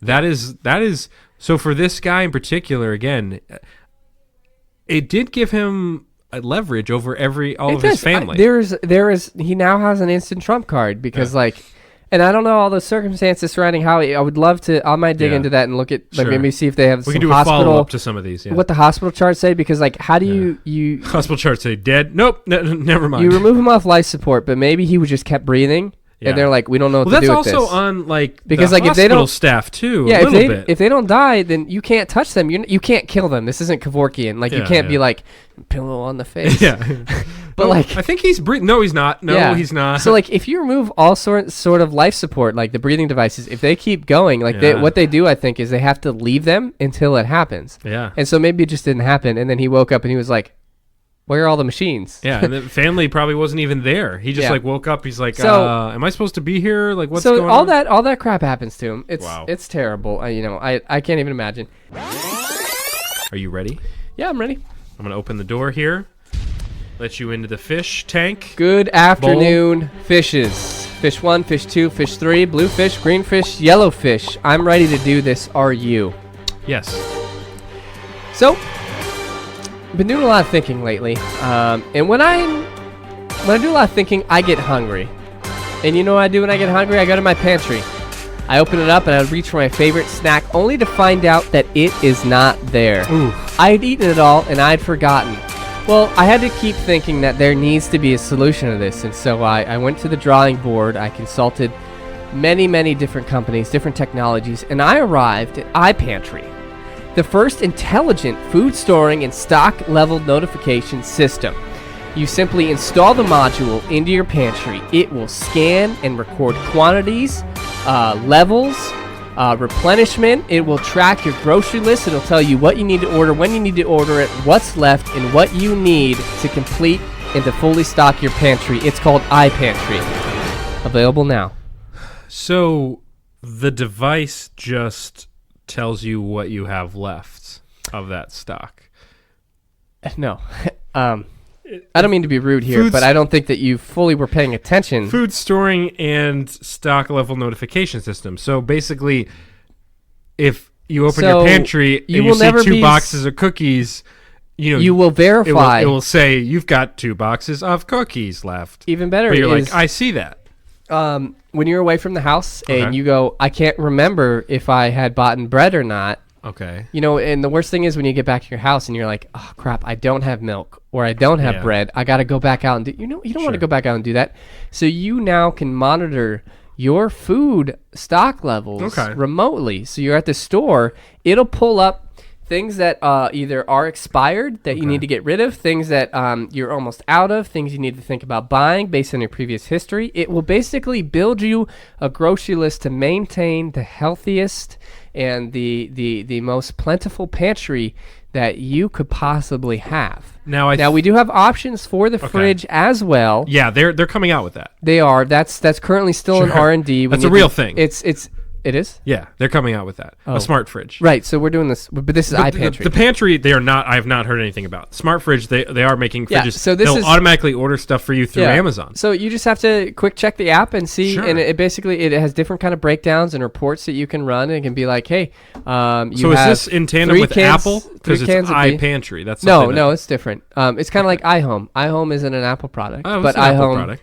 No, it's not. Yeah, it is. No, iHome is not. Its own. Yeah, it is. It's called iHome, but Yeah. Apple doesn't own the I think they do. There's no way. I think they do. Why else would it be called iHome and let you plug in your iPod? What about iRobot is the stupid Roomba thing? Yeah, oh, well, okay. I thought you meant the movie. I was like, no, Apple didn't pay for the movie. Yeah, but like for the Roombas and stuff, it's like the iRobot app. Look, man, I'm just telling you. Listen, I don't know where you come here. My ideas. I could be wrong. Yeah, I'm pretty sure you're wrong. I'm pretty sure it's just a company name because guess what? They have the iPhone lockdown and nothing else. I don't know. I'll have to wiki this again. You could be right. Okay, tell you what. IntelliPantry. Is that better? Yeah, I'd like that. Okay. IntelliPantry? That's terrible. Terrible. Like intelligent pantry. Yeah. I know. I understand. Yeah. Yeah. I don't know. Anyway. So the problem is I know people in the real world are working on this, but again, it is just for the And you fridge. can also This type is in. different. You Okay. can you can type in what you want to make. Maybe and it won't have frozen. It won't have like it could have fridge items in there. If you can what you can do is you can select. Yeah. Hey, I have these items that you're not accounting for, Yeah. but you could just be like, I'm feeling like tacos tonight. Yeah, it'd be interesting to tie it into a menu. You have Yeah. this kind of beans. You're missing these two ingredients in hard shell tacos Yeah. out That's of your kinda whole cool. pantry. You can't put anything together. You need these. Especially if you tie it to the Yeah. fridge and the pantry, and then there's like an electronic menu where you're Yeah, you you're can like, pick and be I wanna like, cook. hey, based on what I have in my pantry right now, I can make these dishes. Ooh, what that's if I want to kinda make neat. this? That one? should be the Yeah. invention. That is the invention. That's not the invention. That's part of the invention. That's literally what I said. You just added that. No, I didn't. No, the I was part talking about that from the beginning. I said you can look and see what you have and what you can The make. part with the menu was not part of the invention. Obviously, it's not going to be a Chinese menu, Ben, but you have the option to. Okay, you know what? Are you investing in this opportunity?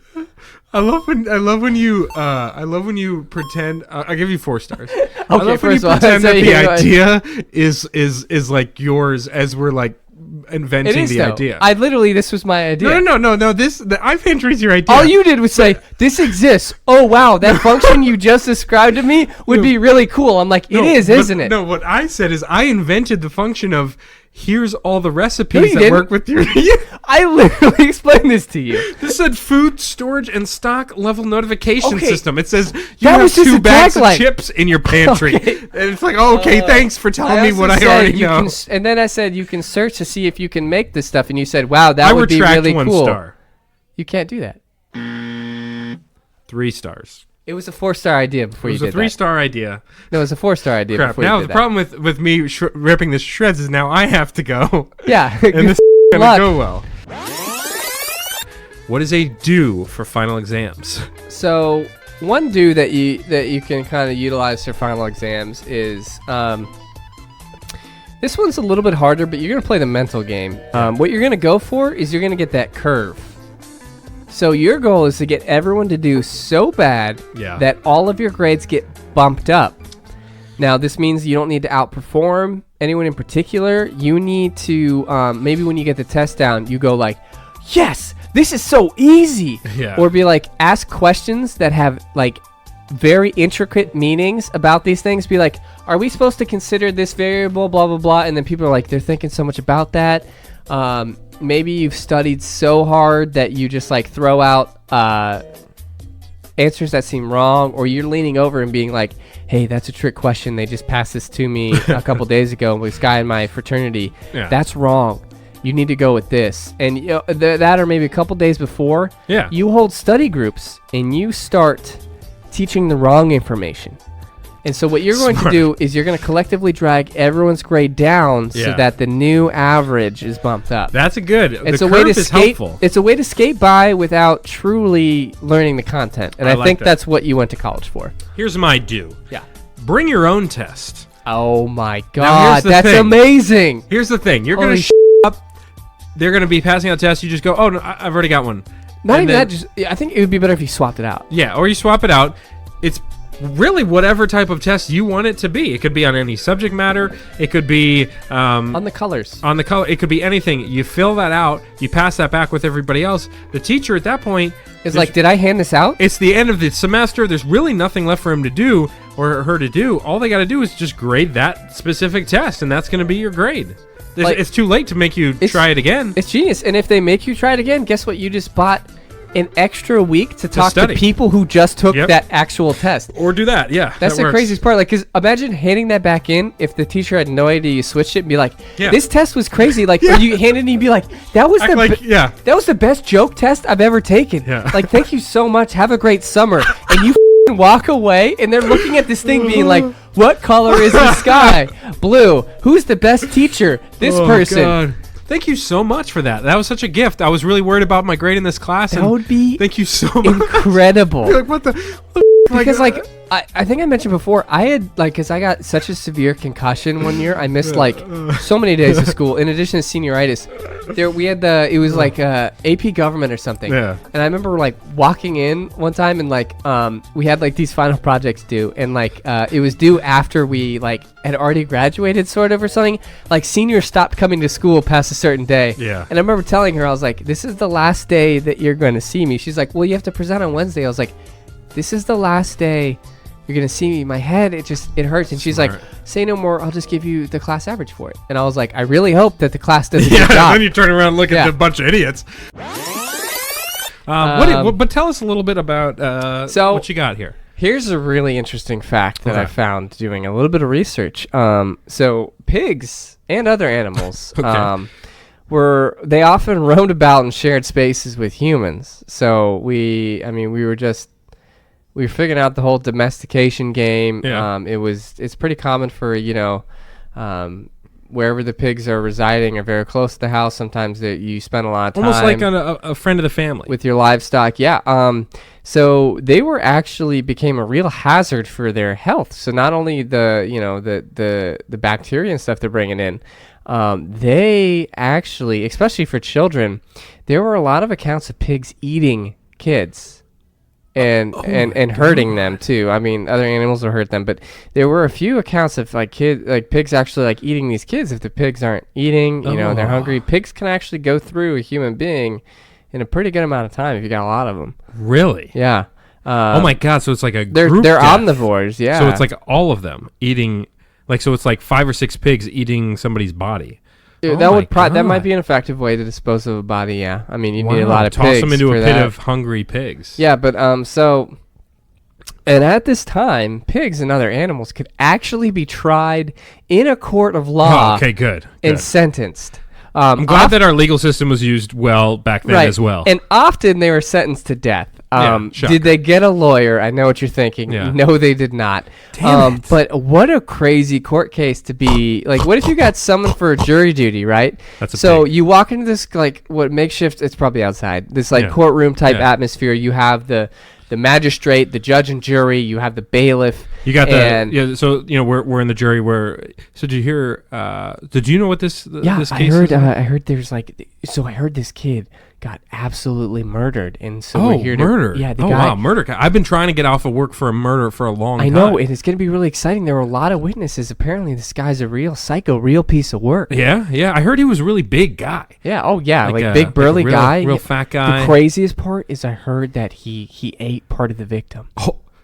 Oh my God! Right? Well, I hadn't. My first thought, probably a witch. Yeah, got to be a witch. Maybe one of those troubadours I hear all about. I think they're shady guys. Yeah, I'm just excited to lay down the law. This is really what the American duty is all about. Duty. Oh yeah. Actually, it's the Middle Ages, so we're in England. But yeah, the defendant's coming out. Actually. Okay. Let's see. Let's take a quick look here. He's probably just That's a pig. That's a pig. That's a pig. All rise. That's a fucking pig. Yeah. Could you imagine? Could you with a straight face be like? Yes, pig, you hereby are charged with Raise your murder. right hoof, please. Your right hoof, please. Swear on the good book. You are charged with the murder of a 9-year-old kid. How do you plead? His family's in the audience just weeping. He's innocent. I swear it wasn't him. And what the pig doesn't make any noise. It's Yeah. who's the pig lawyer? Just looks at his dead Who's eyes. the guy who has to be like, this pig is guilty? Yeah.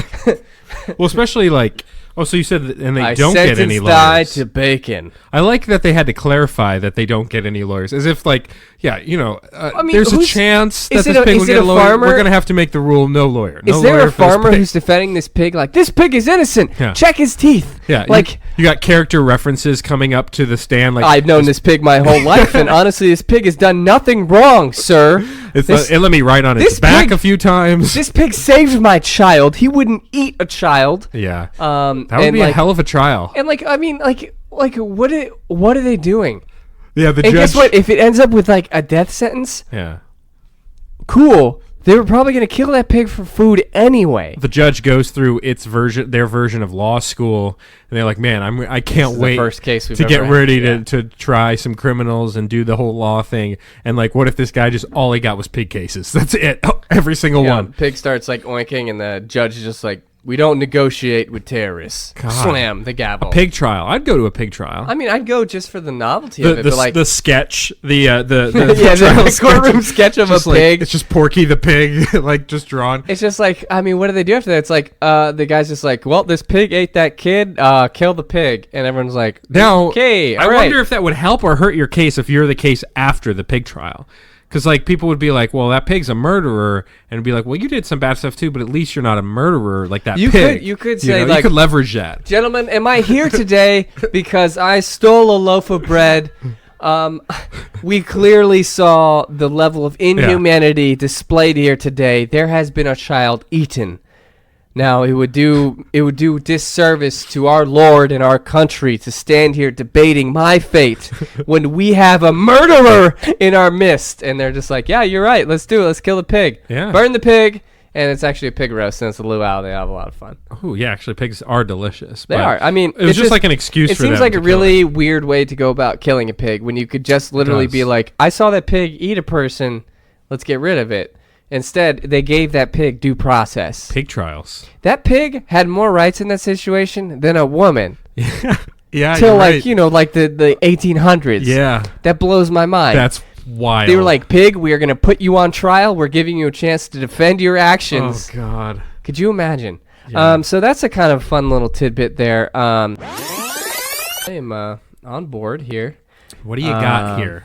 I'm a hotshot TV producer in the old ages. So I'll save one that's really not like it's not like a super complex idea. So Sure. that one's pretty. It's like a one-off. yeah. The first one I have here is called Witch Hunt. And now I think it would be really interesting to do this in the style of Ghost Adventurers. Yeah. So you've got the Blair Witch type. It's a camera crew. They all have cameras, and they they walk around and they go to sites where witches might be there. They do if you're out here, spirit or witch, Yeah. come and get me. And then you hear the noises. They Yeah. do the whole post-production mock-up. They have the voice recorders. They rewind it. I think it'd be really interesting to see like a Ghost Adventure style hunt for witches. They just go up to random women in the town, just like, Yeah, are you it a would witch? be like that. It'd be like, and it would be like really simple. Be like, you a witch? She's like, no. It's No. like, burn her. Yeah, she's a witch. Yeah. my detector here clearly says you're a witch. Yeah. It's just That's a flashlight. It's just it's like a piece of wood that just says witch it on says it. witch on it. It says if the smiley face is up, you're a witch. Up, yeah, it's Like up. imagine like you couldn't wear any hats. No, I don't even know if they No. really had a lot of hats. You know what's really Yeah. crazy too is when I was looking up these facts for the classroom brain explosion learning experience segment. Shoes were bonkers. Yeah. So they were really pointy toed, kind of like you ever see like the jester's shoes and they have a little bell Ooh, yeah. on the feet? I need one of those. Those curls could get up to 2 feet long. Jesus. So they would wear these really strange shoes everywhere. Pointy toe shoes. You can't and the sneak lo- up on people with the bell on your shoe. And Like a like- jester can't murder anybody. Right. But like the longer the point of your shoe was, the more rich you were. Oh. So like you got people with 2 feet of just curled leather on their feet and they're like, yeah, I'm the Well, top there of was the that, town. and then like there was a whole thing where it's like the fatter you were was also an indication of having wealth because you were eating so much. and everybody Yeah. else was like, "Oh, I had this piece of bread that was in the mud yesterday, and that was my big meal." And then meanwhile, like if you're rich, you're eating like you always picture them eating grapes. They've always got grapes being Yeah. fed to them, and like big turkey legs and stuff like that. Yeah, Wasting I like food, the yeah. witch hunter idea because of how skeptical they were back then, of everything. and just like very Because like conspiratorial. that crew would show up for every event and be like, Every episode would have like 50 witches in it. this person said, I wish it would rain, and it rained the other day. And Yeah. the witch hunter crew's running up, be like, we got a live story, guys, let's go. They're just constantly finding wishes. I like this. I like Witch Hunter. So what do you got? What do you got? Mine is kind of similar to what we actually had talked about earlier. So picture this. Okay. Paint me a word picture. You've got the law, Okay. and the law is something that we've seen many courtroom dramas over the years. We've got Judge Judy. You've got the other judges. I don't remember all their names, but there's a lot of them, and there's a lot of different shows. But here's the show. Pigs on Trial. I love it already. So similar to what we talked about with the pig trials, but this time they're televised and they're drama filled. Oh, you have the pig on one stand. You've got call it Animal House, but not like Ooh, the movie. I like that. Okay, but no, Animal I like House that. would be so cool. it's not just pigs. We've got other animals on trial as well. Ducks. That would be you've so got great. horses. If you had a Judge Judy character, Yeah. just grill a pig. Now And listen here, pig. You got to tell the truth here, all right? I'll take your silence as agreeing to what I'm saying. An indication that you're guilty. Next. At the bottom it says, Judge Judy's not a real judge. Yeah, that's what happens. And I think because I think you have so many capabilities of not just pigs, but the Animal House idea is great as far as the name goes. And you have all these different animals because back then, like again, animals and people had a weird relationship because they would think like the animals would be like smarter than they were, or they would charge them for murder. They do weird stuff. So you basically take that and put it in a courtroom drama. You got people in the audience. I love it. Sitting Yeah, in the I mean, back. you have got the people that bailiff. care about the pig. Maybe the pig was framed. Yeah. That could be an episode where there was actually a murderer, and they did it in a way that like people love those kinds of shows. Oh yeah, they hang. It's like basically considered like Jerry Springer. Yeah. Of like it's Jerry Springer meets Judge And Judy. you could work in some people trials as well, because people would get on trial for like the randomest stuff as well. Like we talked about with like the witch, like people would say, you could put the witches on trial. You could put, but basically if anything weird happens, you could put people on trial. But that's the show. So it's American Army officer John Cleves, since 1820. Jr. Yep, had been touring the country, and he's giving these lectures about this theory of a hollow Earth. So that, and his theory was that the Earth was actually made up of smaller spheres. Okay. So there's like, imagine you, and this is how great our science was. Imagine looking at a circle, right? In fact, we're gonna go ahead and diagram this out for. Yeah, I like when you do that. Yeah. So you have a circle, right? Sure. This is the Earth. Looks like an Earth. This is the Earth. Now, roughly, this is sort of what he was envisioning. Was circles inside of the Earth. I was thinking of like a Russian doll where there's like smaller and smaller and smaller. And so it you know what? No, I think that could be it too. I didn't get a chance to look at his diagrams, but essentially there's several spheres inside of this, and the only way you can enter were at the poles. So the North and South poles, there was and like this like is, a door. This is the part. Yeah, he just said the only ways you can get in there is in the North and South Pole. Based on what? Yeah. Because guess what? I actually learned about some of the first expeditions to the North and South Pole and stuff, but like I don't know when that happened. But he clearly was basing this on absolute just nothing. So he's going around and he's touring. He's like, and look, stuff. you go talk to Santa. He'll get you all squared away. Right? Yeah. Santa's guarding the secret chamber that takes you in the middle. You of the shall not pass, and it's Santa Claus. So he was convinced that there was a race of people underneath the ground that learned to survive there. Ground people. Yeah, ground people, like the mole people. And so essentially he's going around here, he's touring place to place, and he's trying to gather support for this. Sure. And he wanted 100 men and a ton of reindeer, because when he's thinking like things that survive in the Arctic, he was like reindeer. And I'm not sure if that's connected to Santa at all. I'm not even sure where Santa plays in this whole thing. He's clearly got a part in all of this. But he was like, I need 100 men and some reindeers to pull these sleds, and Okay. we're gonna go to the. He picked the North Pole, and he's like, we're gonna go to the North Pole. We're gonna get inside the fucking Earth, and who's with me? And what we're gonna do while we're down there is we're gonna start trading with these people down here. So not only does he have no fucking idea if he says there's a secret entrance in the North Pole. Okay. There are people underneath. People down there. Yeah, people down that there. are just waiting for somebody to come by. They're like, we have so much stuff. We have all We these have things. so many things. We have all these gems. We have all these things for God, you. If only somebody could come by and find our secret entrance and come down. This isn't like the Da Vinci Code. Yeah, we don't know where it is, even though we're the ones down here. And guess what? If there's a door, you don't think they can get out? The underground people. Yeah. And it's in the most inaccessible place in the planet. Anyway, so basically he I wanted wonder, all did they this bring stuff. things to trade? Like, that's the thing. Yeah, I mean, half the stuff is the supplies. It's like he wants to open this trade route to the center It's of like the the earth. Silk Road, but instead it's, the underground. Just made up, yeah. Yeah, the underground non-existent place. So what was great, though, is there's a lot of at least semi-competent people out there. He got laughed out of all these places, right? So we started lobbying the government to fund Sure, this, that's the next natural to fund this spot. activity, yeah, because if the people say no, if you can't get that crazy rich dude like from Atlantis, you've got to stop putting it down so authoritatively, man. I don't know what you're doing over there, but there you go. It seems so settled. So I just lower it very slowly. There you go. Like in it, the movie Atlantis. Yeah, yeah, that yeah. Crazy old fun this. I built a giant submarine. Yeah. Oh, and I have all these mercenaries. And Because that there were, while he was thinking this, there were at least 15 other people across the country being like, yeah, I had that same idea. and it's also the sort of thing is like, there's no evidence to say no. True. Right? So Yeah, that's where great science comes he's from. basically like, so you're saying there's a chance. Yeah. Um, Because, even a scientist can't be like, okay, no, we don't know for sure. We're, 99% sure that it's not true. He's like, but there's that 1%. There's 1%. Yeah, but Brandon, or John, what was his name? John. Of course, every person from the 1820s was named John, if you think about it. Pretty common name, yeah.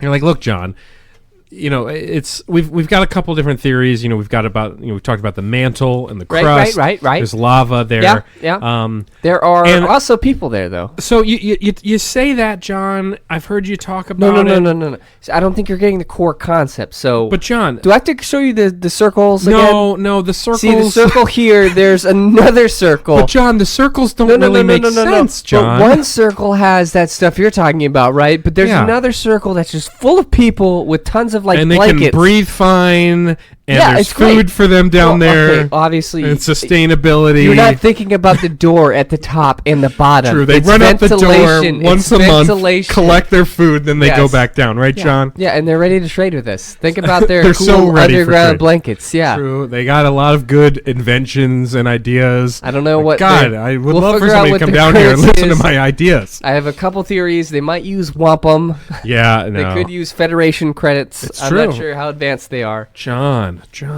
man, poor John. So man. he had he big goes- ideas. So he goes and Big lobbies. idea, John. He goes and lobbies this the government, right? And John Quincy Adams happened to be, I guess, president at the time, and he was like, "Yeah, it." He's like, "I'm on board." He signs it and is like, "Go do this," right? That's what I would do if I was the president at that point too. I'd be like, you know what? You want to go find the underground people? Go for it. Here's what I can't figure out because I didn't go into research of this. Is like, so his term ended before the expedition actually began. Oh, So what if you just get him the out of my office? I'll sign anything. yeah, that's true. But anyway, John It would be his legacy. Yeah, John Quincy Adams was like, "Do it. You've Yeah. been blessed by the president. You have these funds. Go do it." Before it actually started, no. President Andrew Jackson was elected. Oh no! And man. Andrew They called him Jackson- No Fun Andrew. back Andrew then. Jackson took one look at this thing and was Yeah. like, "No, absolutely Here, not." Here, you're Andrew Jackson. I'm the assistant. All right, Mr. Jackson. So we got yeah. a few. I'm trying to get all these papers together. He left Yeah. me in the storm. There's a lot of papers to go Yeah. through. So I've gone through it and I've kind of narrowed down some of the key policies I need you to take a look at. Okay, So we've got okay. we're talking about military. Got it, yeah. We're talking about some expanding of the government and Yep. some new states and things like that. No, I we see also that do here, have yeah. one about underground people. And then there's Wait, hold the on, next hold one. on, hold yeah. on. yeah. So the What about the underground people? Is this something? So there's these circle. It's funny because it's my cousin that actually came up with the idea. It involves these circles, underground Okay. people. They're really ready to trade for us. He So there signed are- it, so you can just you don't even need to read it, to be honest. Just go ahead and just put your John Do we even Hancock have? on that. Do we even have reindeer? I'm looking at this list of things. We've put aside a few reindeer with the previous budget, and we've allocated the funds. How And much- it's ready to go. How much money are we spending on this? 50 grand, which This- back then is a lot of money. Right now is a lot of money. Tell you what, we're gonna put this in the idea bucket, which is Sir, that's also the trash. Yeah, that's sir. the idea That's bucket. the incinerator. Yeah, sir. we're gonna go ahead and we're gonna tear Oh. this up. Why don't you But the previous president, he signed off. Well, you know what? Yeah, that's cool.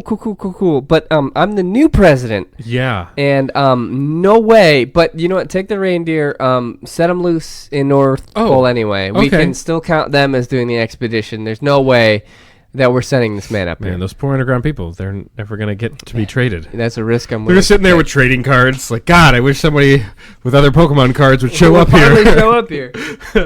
So John Smythe? Was that what it is? Pim?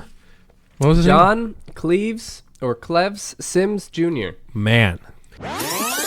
Face, Right yeah. in the face, camera face. Welcome, Rando Nation, to another installment of Call Center, where we Yeah. take your questions, your worries, your woes, your concerns, Your woes. That's a good word, woes. and we take them and we make them, we mold We them, massage them. we massage them, and we develop them into creative solutions for you to take home. Yeah. Yeah. That's what we do. Yeah. That's what we do. We just massage you. We Massage. massage your issues away. God, you and I should get a couples massage. We should. And then we can, like, We could hold hands during it, I guess. I wonder if they'd let us bring in a camera. They probably wouldn't. Okay, no, absolutely not. Well, like, I wonder if we could Please have microphones. Say that back to me, but envision yourself at the front desk of the massage place.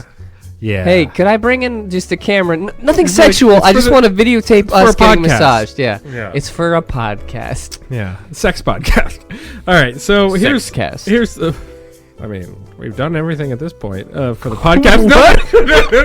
I did not What? mean you and me. You're right, though. Oh God. No, I meant for the show. Okay. Robbie, 25 years old. Sleepwalk woes is the subject line.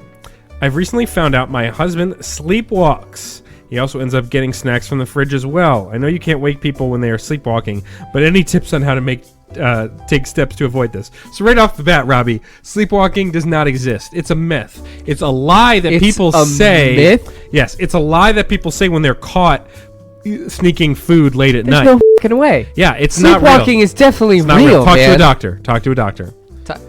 Talk to a doctor. What doctors have you talked to? I'm just telling you. Is that what a Okay. doctor told you? Like, for instance, Did Rob- Did a doctor tell you that? I haven't explicitly asked one. I'm just saying go talk to one. They'll tell you the okay. same thing I told you today. Because here's the thing. Robbie and his husband, he's probably been putting on a little bit weight. And Robbie's like, man, I wonder, he eats salads during the day. I don't know where the weight's coming from. He's been doing a great job. He's been going to the gym. And then he suddenly catches Robbie catches his husband coming back from the fridge with a whole sleeve of Oreos. And he goes, "What are you doing, Jim?" And Jim's like, "Oh, sleepwalking." I was asleep. Oh, Oreos. Oh man, it's a myth. It's not real. Not Okay, real. so you're So saying your solution is confront your husband and tell him, "Look, I talked to a doctor. Sleepwalking is not real. Let's talk a little bit more about your diet and these late night sneak snacks." Okay. Yeah, I guess that could work. And again, you're real not advice. supposed to wake them up directly, right? Yeah, because they may have like a heart attack and die. Yeah, What's scary is sleep murders. That is a real thing. People do murder in You their know, sleep. night terrors are a real thing. Well, night terrors are That's real. how I've had them. I think I talked about it. I've had Yeah, night the guy terrors, said too. he's like, "Oh, I normally get night terrors once a week," and Yeah, we were yeah, like, at camp. Yeah, "Yeah." We were like, "Oh yeah, that's cool." Well, like, have you had it yet? And he's like, "No," and it's like Saturday. But and sleep, we're like, sleep "Okay." murders would be a very easy way to excuse you murdering like your significant other, because you'd be like, "Oh my God, what happened? I was asleep. I Next think thing I know, they were awake." I think the fingerprints would still be like. Well, you could say, but fingerprints don't show if you're awake or asleep. I guess you could plead the fact that you sleep murdered somebody. The key is to stay in bed, and then when the cops show up, you wake up like, "What are you guys doing here?" Good morning. Yeah. Why are your guns out? What are you guys doing here? Oh, she's dead? Oh my God, I didn't know. So, If you say it exactly like that, there will be absolutely no problems. what's your advice for Robbie? Do you have any I was advice gonna for say, I Robbie? mean, if you can't wake him up directly, Yeah. I don't know what the rules are about other things waking him up. So I think instead of those snacks that he's been sneaking, maybe you put mouse traps or some kind of like a air horn and Ooh, or like a so- taser. Yeah, or a taser, and they open the cabinet, boom, and then guess what? If they were actually sleepwalking, I don't know if they died, but it wasn't like someone else waking them up, so Yeah. they did it to themselves. You can't blame you. But second of all, if they were faking it like in your strategy, guarantee you they're probably not going to do it again. 100%. So I think you just got to roll the dice on this one, Robbie. It's all fake. Roll the dice, Robbie. I have never felt more poor than being in that room of people that, because to be a member of that club, it's like $100,000 just to like get in, and then it's thousands of dollars every month is your dues. And so the other people that were there, a lot of them were members, and then his clients, because he's a big finance guy. His whole brand is the middle class millionaire. So he goes after people that have like $5 million, $10 million. Like those are his clients. So I'm at the fancy golf course with my one suit. I have one suit. So are you his like author? He wrote a book with us. Yeah. So you're the guy assigned to his case, exactly, or whatever. His case. Yes, I'm his lawyer. Right.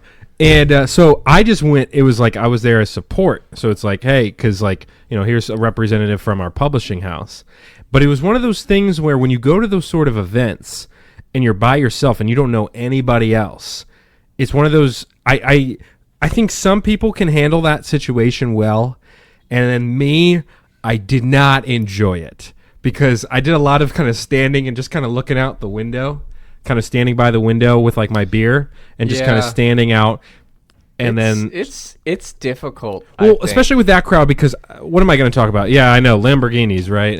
They're great. I don't know, because like, and it's also just like it's like when you go to a party and you don't know anyone there but the person who invited you. Exactly, and they're busy and being you're like, the host. I'll come, because you invited me, but it's just like you really have to turn on like the fake charm, the outgoing jets, the fake charm. You got to keep that going the entire time. So you just have to walk around and be like, "Hey, Ben Simpson, I'm helping him publish his book. What do you guys do?" Well, that's the thing. So in theory, it shouldn't be that difficult. But at one point, but it is, man. It is. At one point, I'm standing by the window with my beer, and there's like an older gentleman to my right, thick rimmed glasses. He's got a little plate of some appetizers and some of the food that they had. Bond with him, yeah. And so I kind of turned to him and I was like, "Heck of a course, right?" And he was like, "Eh."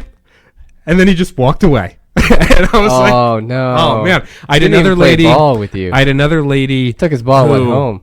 I thought was about to engage me in conversation, because she kind of gave me the eyes, not like sex eyes, but like she gave me the eyes. Sex eyes. And like she's like, "Let's go in the back," and no, she gave me the eyes, and then she came over to me, and I was like, "Oh, here's my moment. Here's my moment. I didn't even have to force this. She's coming to me. We're all good." And she was like, "Can you watch my beer for me?" And she put the beer down on the counter and then like went to go get food. My first question. Were you dressed like the waiters? No, because they didn't have jackets on. They had just ties and shirts. Was they pink ties?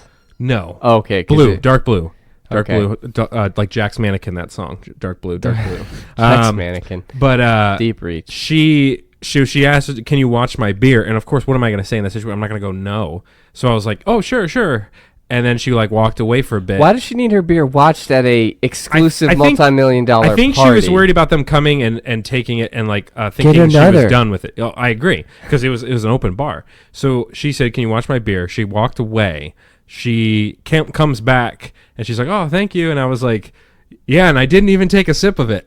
And she was kind of like, "What?" And I was like, man. "Oh, just kidding." And she's all like, your jokes, and dude, nothing was hitting. Nothing. It was nothing. I was dying. It's a ghost town. That sucks. See, at least you actively tried a little bit, but it's like it's much harder than it looks. And then when you're in that sort of environment too, there's like those added social layers, because not only are they strangers, but they're in a how hard do you put it down? Ben, not that hard. But I don't put it down that hard. I don't know what just you're gravity, doing man. No, I don't think it's gravity. Isn't different on your side of the gravity. table than it is here. I think it is, man. But like these land sharks are good though. Because like they are. What are you gonna like talk about at that point? Like there's that's so many the different thing. layers you have to break through. So you're right. I mean, it's not. I could have just been like, "Hey, I'm the publisher. I'm with the publishing house that did his book." You should have said, "Hey, I'm publishing his book," and stuff like that, and well, that would be your go-to line. But like, it would be. Everyone's stonewalling you at the door. It's like they can smell the pour, you know? That's the problem, is I didn't even get the opportunity that sucks to get to that point with these people because everything was being stonewalled. So Stonewall Jacksoned, as they say. Yeah, that's the in the industry. But I did get some free beers. I know you have an early lead. I know you've got a lot of confidence, but I just want to caution you about a little tale called The Turtle and the Hare. where they both took a quiz for words and Where neither they- could speak. they so started it's kind of pointless. No, they started a race, and at the same time, and the hare was very much like, I'm killing this thing. That's a turtle. You know how slow turtles are? Why is this even a thing? Why is this even a race? Like, well, who's sanctioning this race? And then the turtles just keeps chugging away. The hare, meanwhile, falls into a ditch and dies because he was going too fast. No, I don't. Is that what happened? And the turtle, because he's so flat and like long, he Low actually center just of goes gravity? right over the hole, and he's able to keep going, and spits on the hare in the hole as he goes by. He spits on him, drops a little poop, and that's the story of the turtle and hare. So I'm just saying, don't get too excited about it. That reminded me of. Did we talk about how Air Bud is the most unrealistic movie on the face of the earth? I don't. By unrealistic, you mean hyper realistic? Yes, but I mean like the same. Have you seen your dogs? They could clearly be a linebacker on a football team. Who like sanctioned this race because like Air Bud is just like it, and like in the moment it's such an amazing movie, but after I'm like a bunch of kids lost the state championship to a dog. Yeah, and they have to live with that for the rest of their lives. That dog is not a player though. Also, Like, after the first, the ref had to be like the whole time like what do we do and here? also the dog plays every single sport. So after the first couple seasons, you'd think they'd be like, "Hey, it's about time to change the rules here to add a little addendum." Well, that that's what I'm says saying. no It's like dogs it's allowed. normally like it's just like oh yeah the dog's a player, but like it's obviously got to be disqualified. So like after they hoist the championship trophy, like someone else comes up and goes, "I'm just gonna excuse me, this is going to the other team." Meanwhile, the dog is just his legacy is just tarnished because they strip him from his, PEDs. for his medals. Yeah, he gets really fat and he becomes an alcoholic, and he's just like pointing to his puppies on like to his trophies that are hanging up there, and he's just like, "I was somebody once back then." Yeah, after the PED scandal. Yeah, that's true. The pet scandal. Yeah, have Performance enhancing do you like Air Bud? tummy rubs. Have you seen any of the Air Bud movies? You Not a single one. No, I think I have. It's just been a while. Yeah. Which Because I don't care to watch them again. Oh, wow. She takes a strong stance. Ashley was an extra on Air Bud. I'm just saying. You're blatantly lying. Actually, that would be awesome, though. right? What would the extra be? Like like a player. the on person one that of was the teams. dunked on by Air Bud? Yeah, the dog just posterized some kid. Was Air Bud a 3-point shooter, or was he dunking? No, I don't think he was a remember. power forward. Oh, okay. Yeah, he was backing them down in the post. Yeah. They're like, I'm not going to guard a dog. I don't know how to guard this dog. How did the dog dribble? Yeah. It just carried it in its mouth, right? We should rewatch those movies. We should start a random word pod. What the hell? Sorry, Ricky, I'm sorry, Ricky sorry, was sorry. immediately licking my hand, and it came out of nowhere. See, I'll keep. You keep working on the Ben idea. takes a shower and then lies back in his bed and goes to sleep and then goes to work. Why not just morning. sleep the extra 10 minutes then shower? every morning. I've been doing it a lot lately, and now we've been. Don't let her eat the marker. Now we've been moving back our wake up time because when we move, it's going to be a little bit longer commute. So the wake up time is now. What time is it? Well, no, the wake up time right now is like 6:10. Okay, yeah, cool. But so what happens is 6:10 alarm goes off. I take my shower. I'm usually done by like 6:15, It's the 6:20. dumbest thing in the world. Then I go back to sleep, and then my watch alarm goes at 7:30. But I'm not really asleep. I'm just resting my So eyes. for me, that's bizarre because the time that I go to sleep when I wake up, the bed head and everything, and you're under the covers, and you get like fully dressed again, don't you? No, I go boxers and then like my undershirt or t-shirt depending on what I'm wearing to work that day. It's weird because like you might as well just sleep until 7:20, then shower But then and leave. that's a rush though. How is that? That's How the is it any different, Ben? No, because this Because way then you have to wake up and then you still have the but same I issue. lie perfectly still so my hair doesn't get messed up. It's the dumbest I lie- thing. What do you sleep like a zombie? I Like lie a on my vampire? back. I lie on my back, head on the pillow. I have to just place it so my hair's not sticking up when it's laying down on it, and then I rest my eyes. Sometimes I cross my hands on my chest. That's got to be the scariest thing to watch. It's like living with a serial killer. It's not scary. Is it scary? No. Okay. I mean, don't move. I have to stay completely still, or my hair will get messed up. No, it's good. It gets me that extra hour of sleep that I need. That you would have regardless. Yeah, but this way I'm good to go. As soon as that phone alarm goes up, boom, I'm dressed. I'm already clean. I got deodorant on. I'm ready to go. I just throw on some pants, put on my shoes. We're out the door. Boom. It works. I just don't think you're understanding the core concept, and that's fine because that's. I mean, I'm the one that's doing it, so I understand it fully. It's great. I enjoy it. I used to do this in high school too. I would get up, I'd shower, and then I'd go back to sleep until it was time to go get to the bus. All right, let's move on. All right, This is a sticking point. I will never agree with you on this. The rapscallion. I'm so You dumb. idiot. That's not it, right? You're an idiot. Rapscallion. He's correct. Oh yeah. I was just like, You're an idiot. I thought it was milk toast. I just thought it was too obvious. I thought it was milk toast, 100%. All right. I was like, it's in the bag. Let's All right, go on. Let's take a quick sec here. Take a brief look at the board. Salty Dalton is up. He has 23 points. I have 16 points. I'm still technically in the running. I'm down by 7. That's 4 words I could get How do right you do that and math have a so lead. fast? Well, they don't call me Rain Man for nothing. It's because I pee everywhere. So. Yeah, I could get. That's because Dustin Hoffman's your dad. Do you think my dad looks like Dustin Hoffman? Okay. Maybe in his earlier years. My dad's or Dustin Hoffman's earlier years? Your dad's earlier years. How do you know about my dad's earlier years? You don't know what he looks like? Are you kidding me? Or no, like you don't know what he looked like in his earlier years. Ben, there's He pictures all over the house. He looked a lot like you haven't been in my house. I've been in your house several times. Remember you have that weird murder closet in your basement? Oh yeah. Yeah, so in his basement, Yeah. there's like this weird spot where there's It's called like a crawl space. there we go. But there literally is like where called a crawl space. It's where a hand comes out, grabs you, and yanks you It's a back normal in. thing, but it was pretty terrifying growing up because Ben, I spent 5 minutes down there and I was already well, uncomfortable. especially because I used to sleep down there. And all you have are like boards games and kids' toys, so it's even creepier. Especially because my sister's It's dolls. just like a rocking horse. My moving. sister's dolls are in the crawl space, so there were definitely certain times where I heard noises in there, and I was like, "This is it. They're all coming to." Well, kill just me." imagine that. Imagine Toy Story, but those dolls come to life and they're in a crawl space, and they're like, "What's happening?" Yeah, the basement's a wild place, man. It looks nicer now than it did growing Ben up. didn't used to have a couch. He just slept. Sorry, No, didn't what used the- to have a bed. He just slept on a No, couch. I did down not there. have a bed. I slept on a couch. Huh? I slept on a futon. No, I slept on a futon too. This is like a. This isn't a futon. It's like a regular couch. like not. It's like an L couch. Huh? Mine looked like a couch. Yeah. Like it wasn't like a normal futon. There you go. Oh, I was hers gonna- was probably like I- a folded futon. I had the futon that was folded, and I unfolded. Yeah, it. mine doesn't- And that was my favorite bed of all time. Mine didn't unfold. Mine was just an L couch. But yours was just a couch. it was probably the comfiest bed in the house. To because be I came honest. down there. I was like, Ben, where's your room? And you're like, you're in it. This is it. That's like, I was Where like, I where's your, where's Before I your? come down from the shower. Yeah, I was like, where's your bed? You pointed to the couch with a pillow and a blanket. You're like, there she is. I was like, I had what are you, a bed. hobo? I had TV, bookshelf. Nothing Bookshelf? better. Why would you call that out as something significant that you own? Because like that's in rooms when you have a You have bedroom. the a bookshelf. TV, and that is my prized possession. That's a bookshelf. Yeah, I Look had at my how books. many books that I had my can hold. trophies on there. Home run derby, batting champ.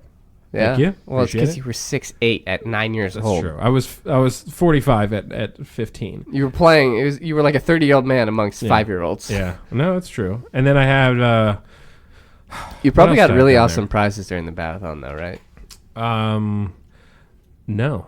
I You didn't? didn't. No, I didn't get anything. I got to sign a couple autographs though. Yeah, I wish I had told those kids at the time. This is worth nothing. You don't need me to do this. But yeah, they were little kids. They were like, "Oh, excuse me, Mister." You should look on eBay just in case they think that you're like, what if they're not a It's like sports fan? They still think listed you're world from like famous. Yeah. 15 years ago. It's like, man, we've been waiting for bids on What this would you thing. do if the price is like at 15K? Would Man, you buy it to I'd- get your own? I'd be like, that's a mistake. 15K for my autograph? I don't know. Rando Nation, if you want either, we need to do a contest, like a giveaway, like not a contest, a giveaway, and the winner gets a signed photo of you and me, and that would be what a prize. Yeah. Well, You want to say that in the microphone? whoa, Huh? okay, yeah. If you're gonna talk smack to our face. I didn't hear it in the microphone, so I didn't hear it at all.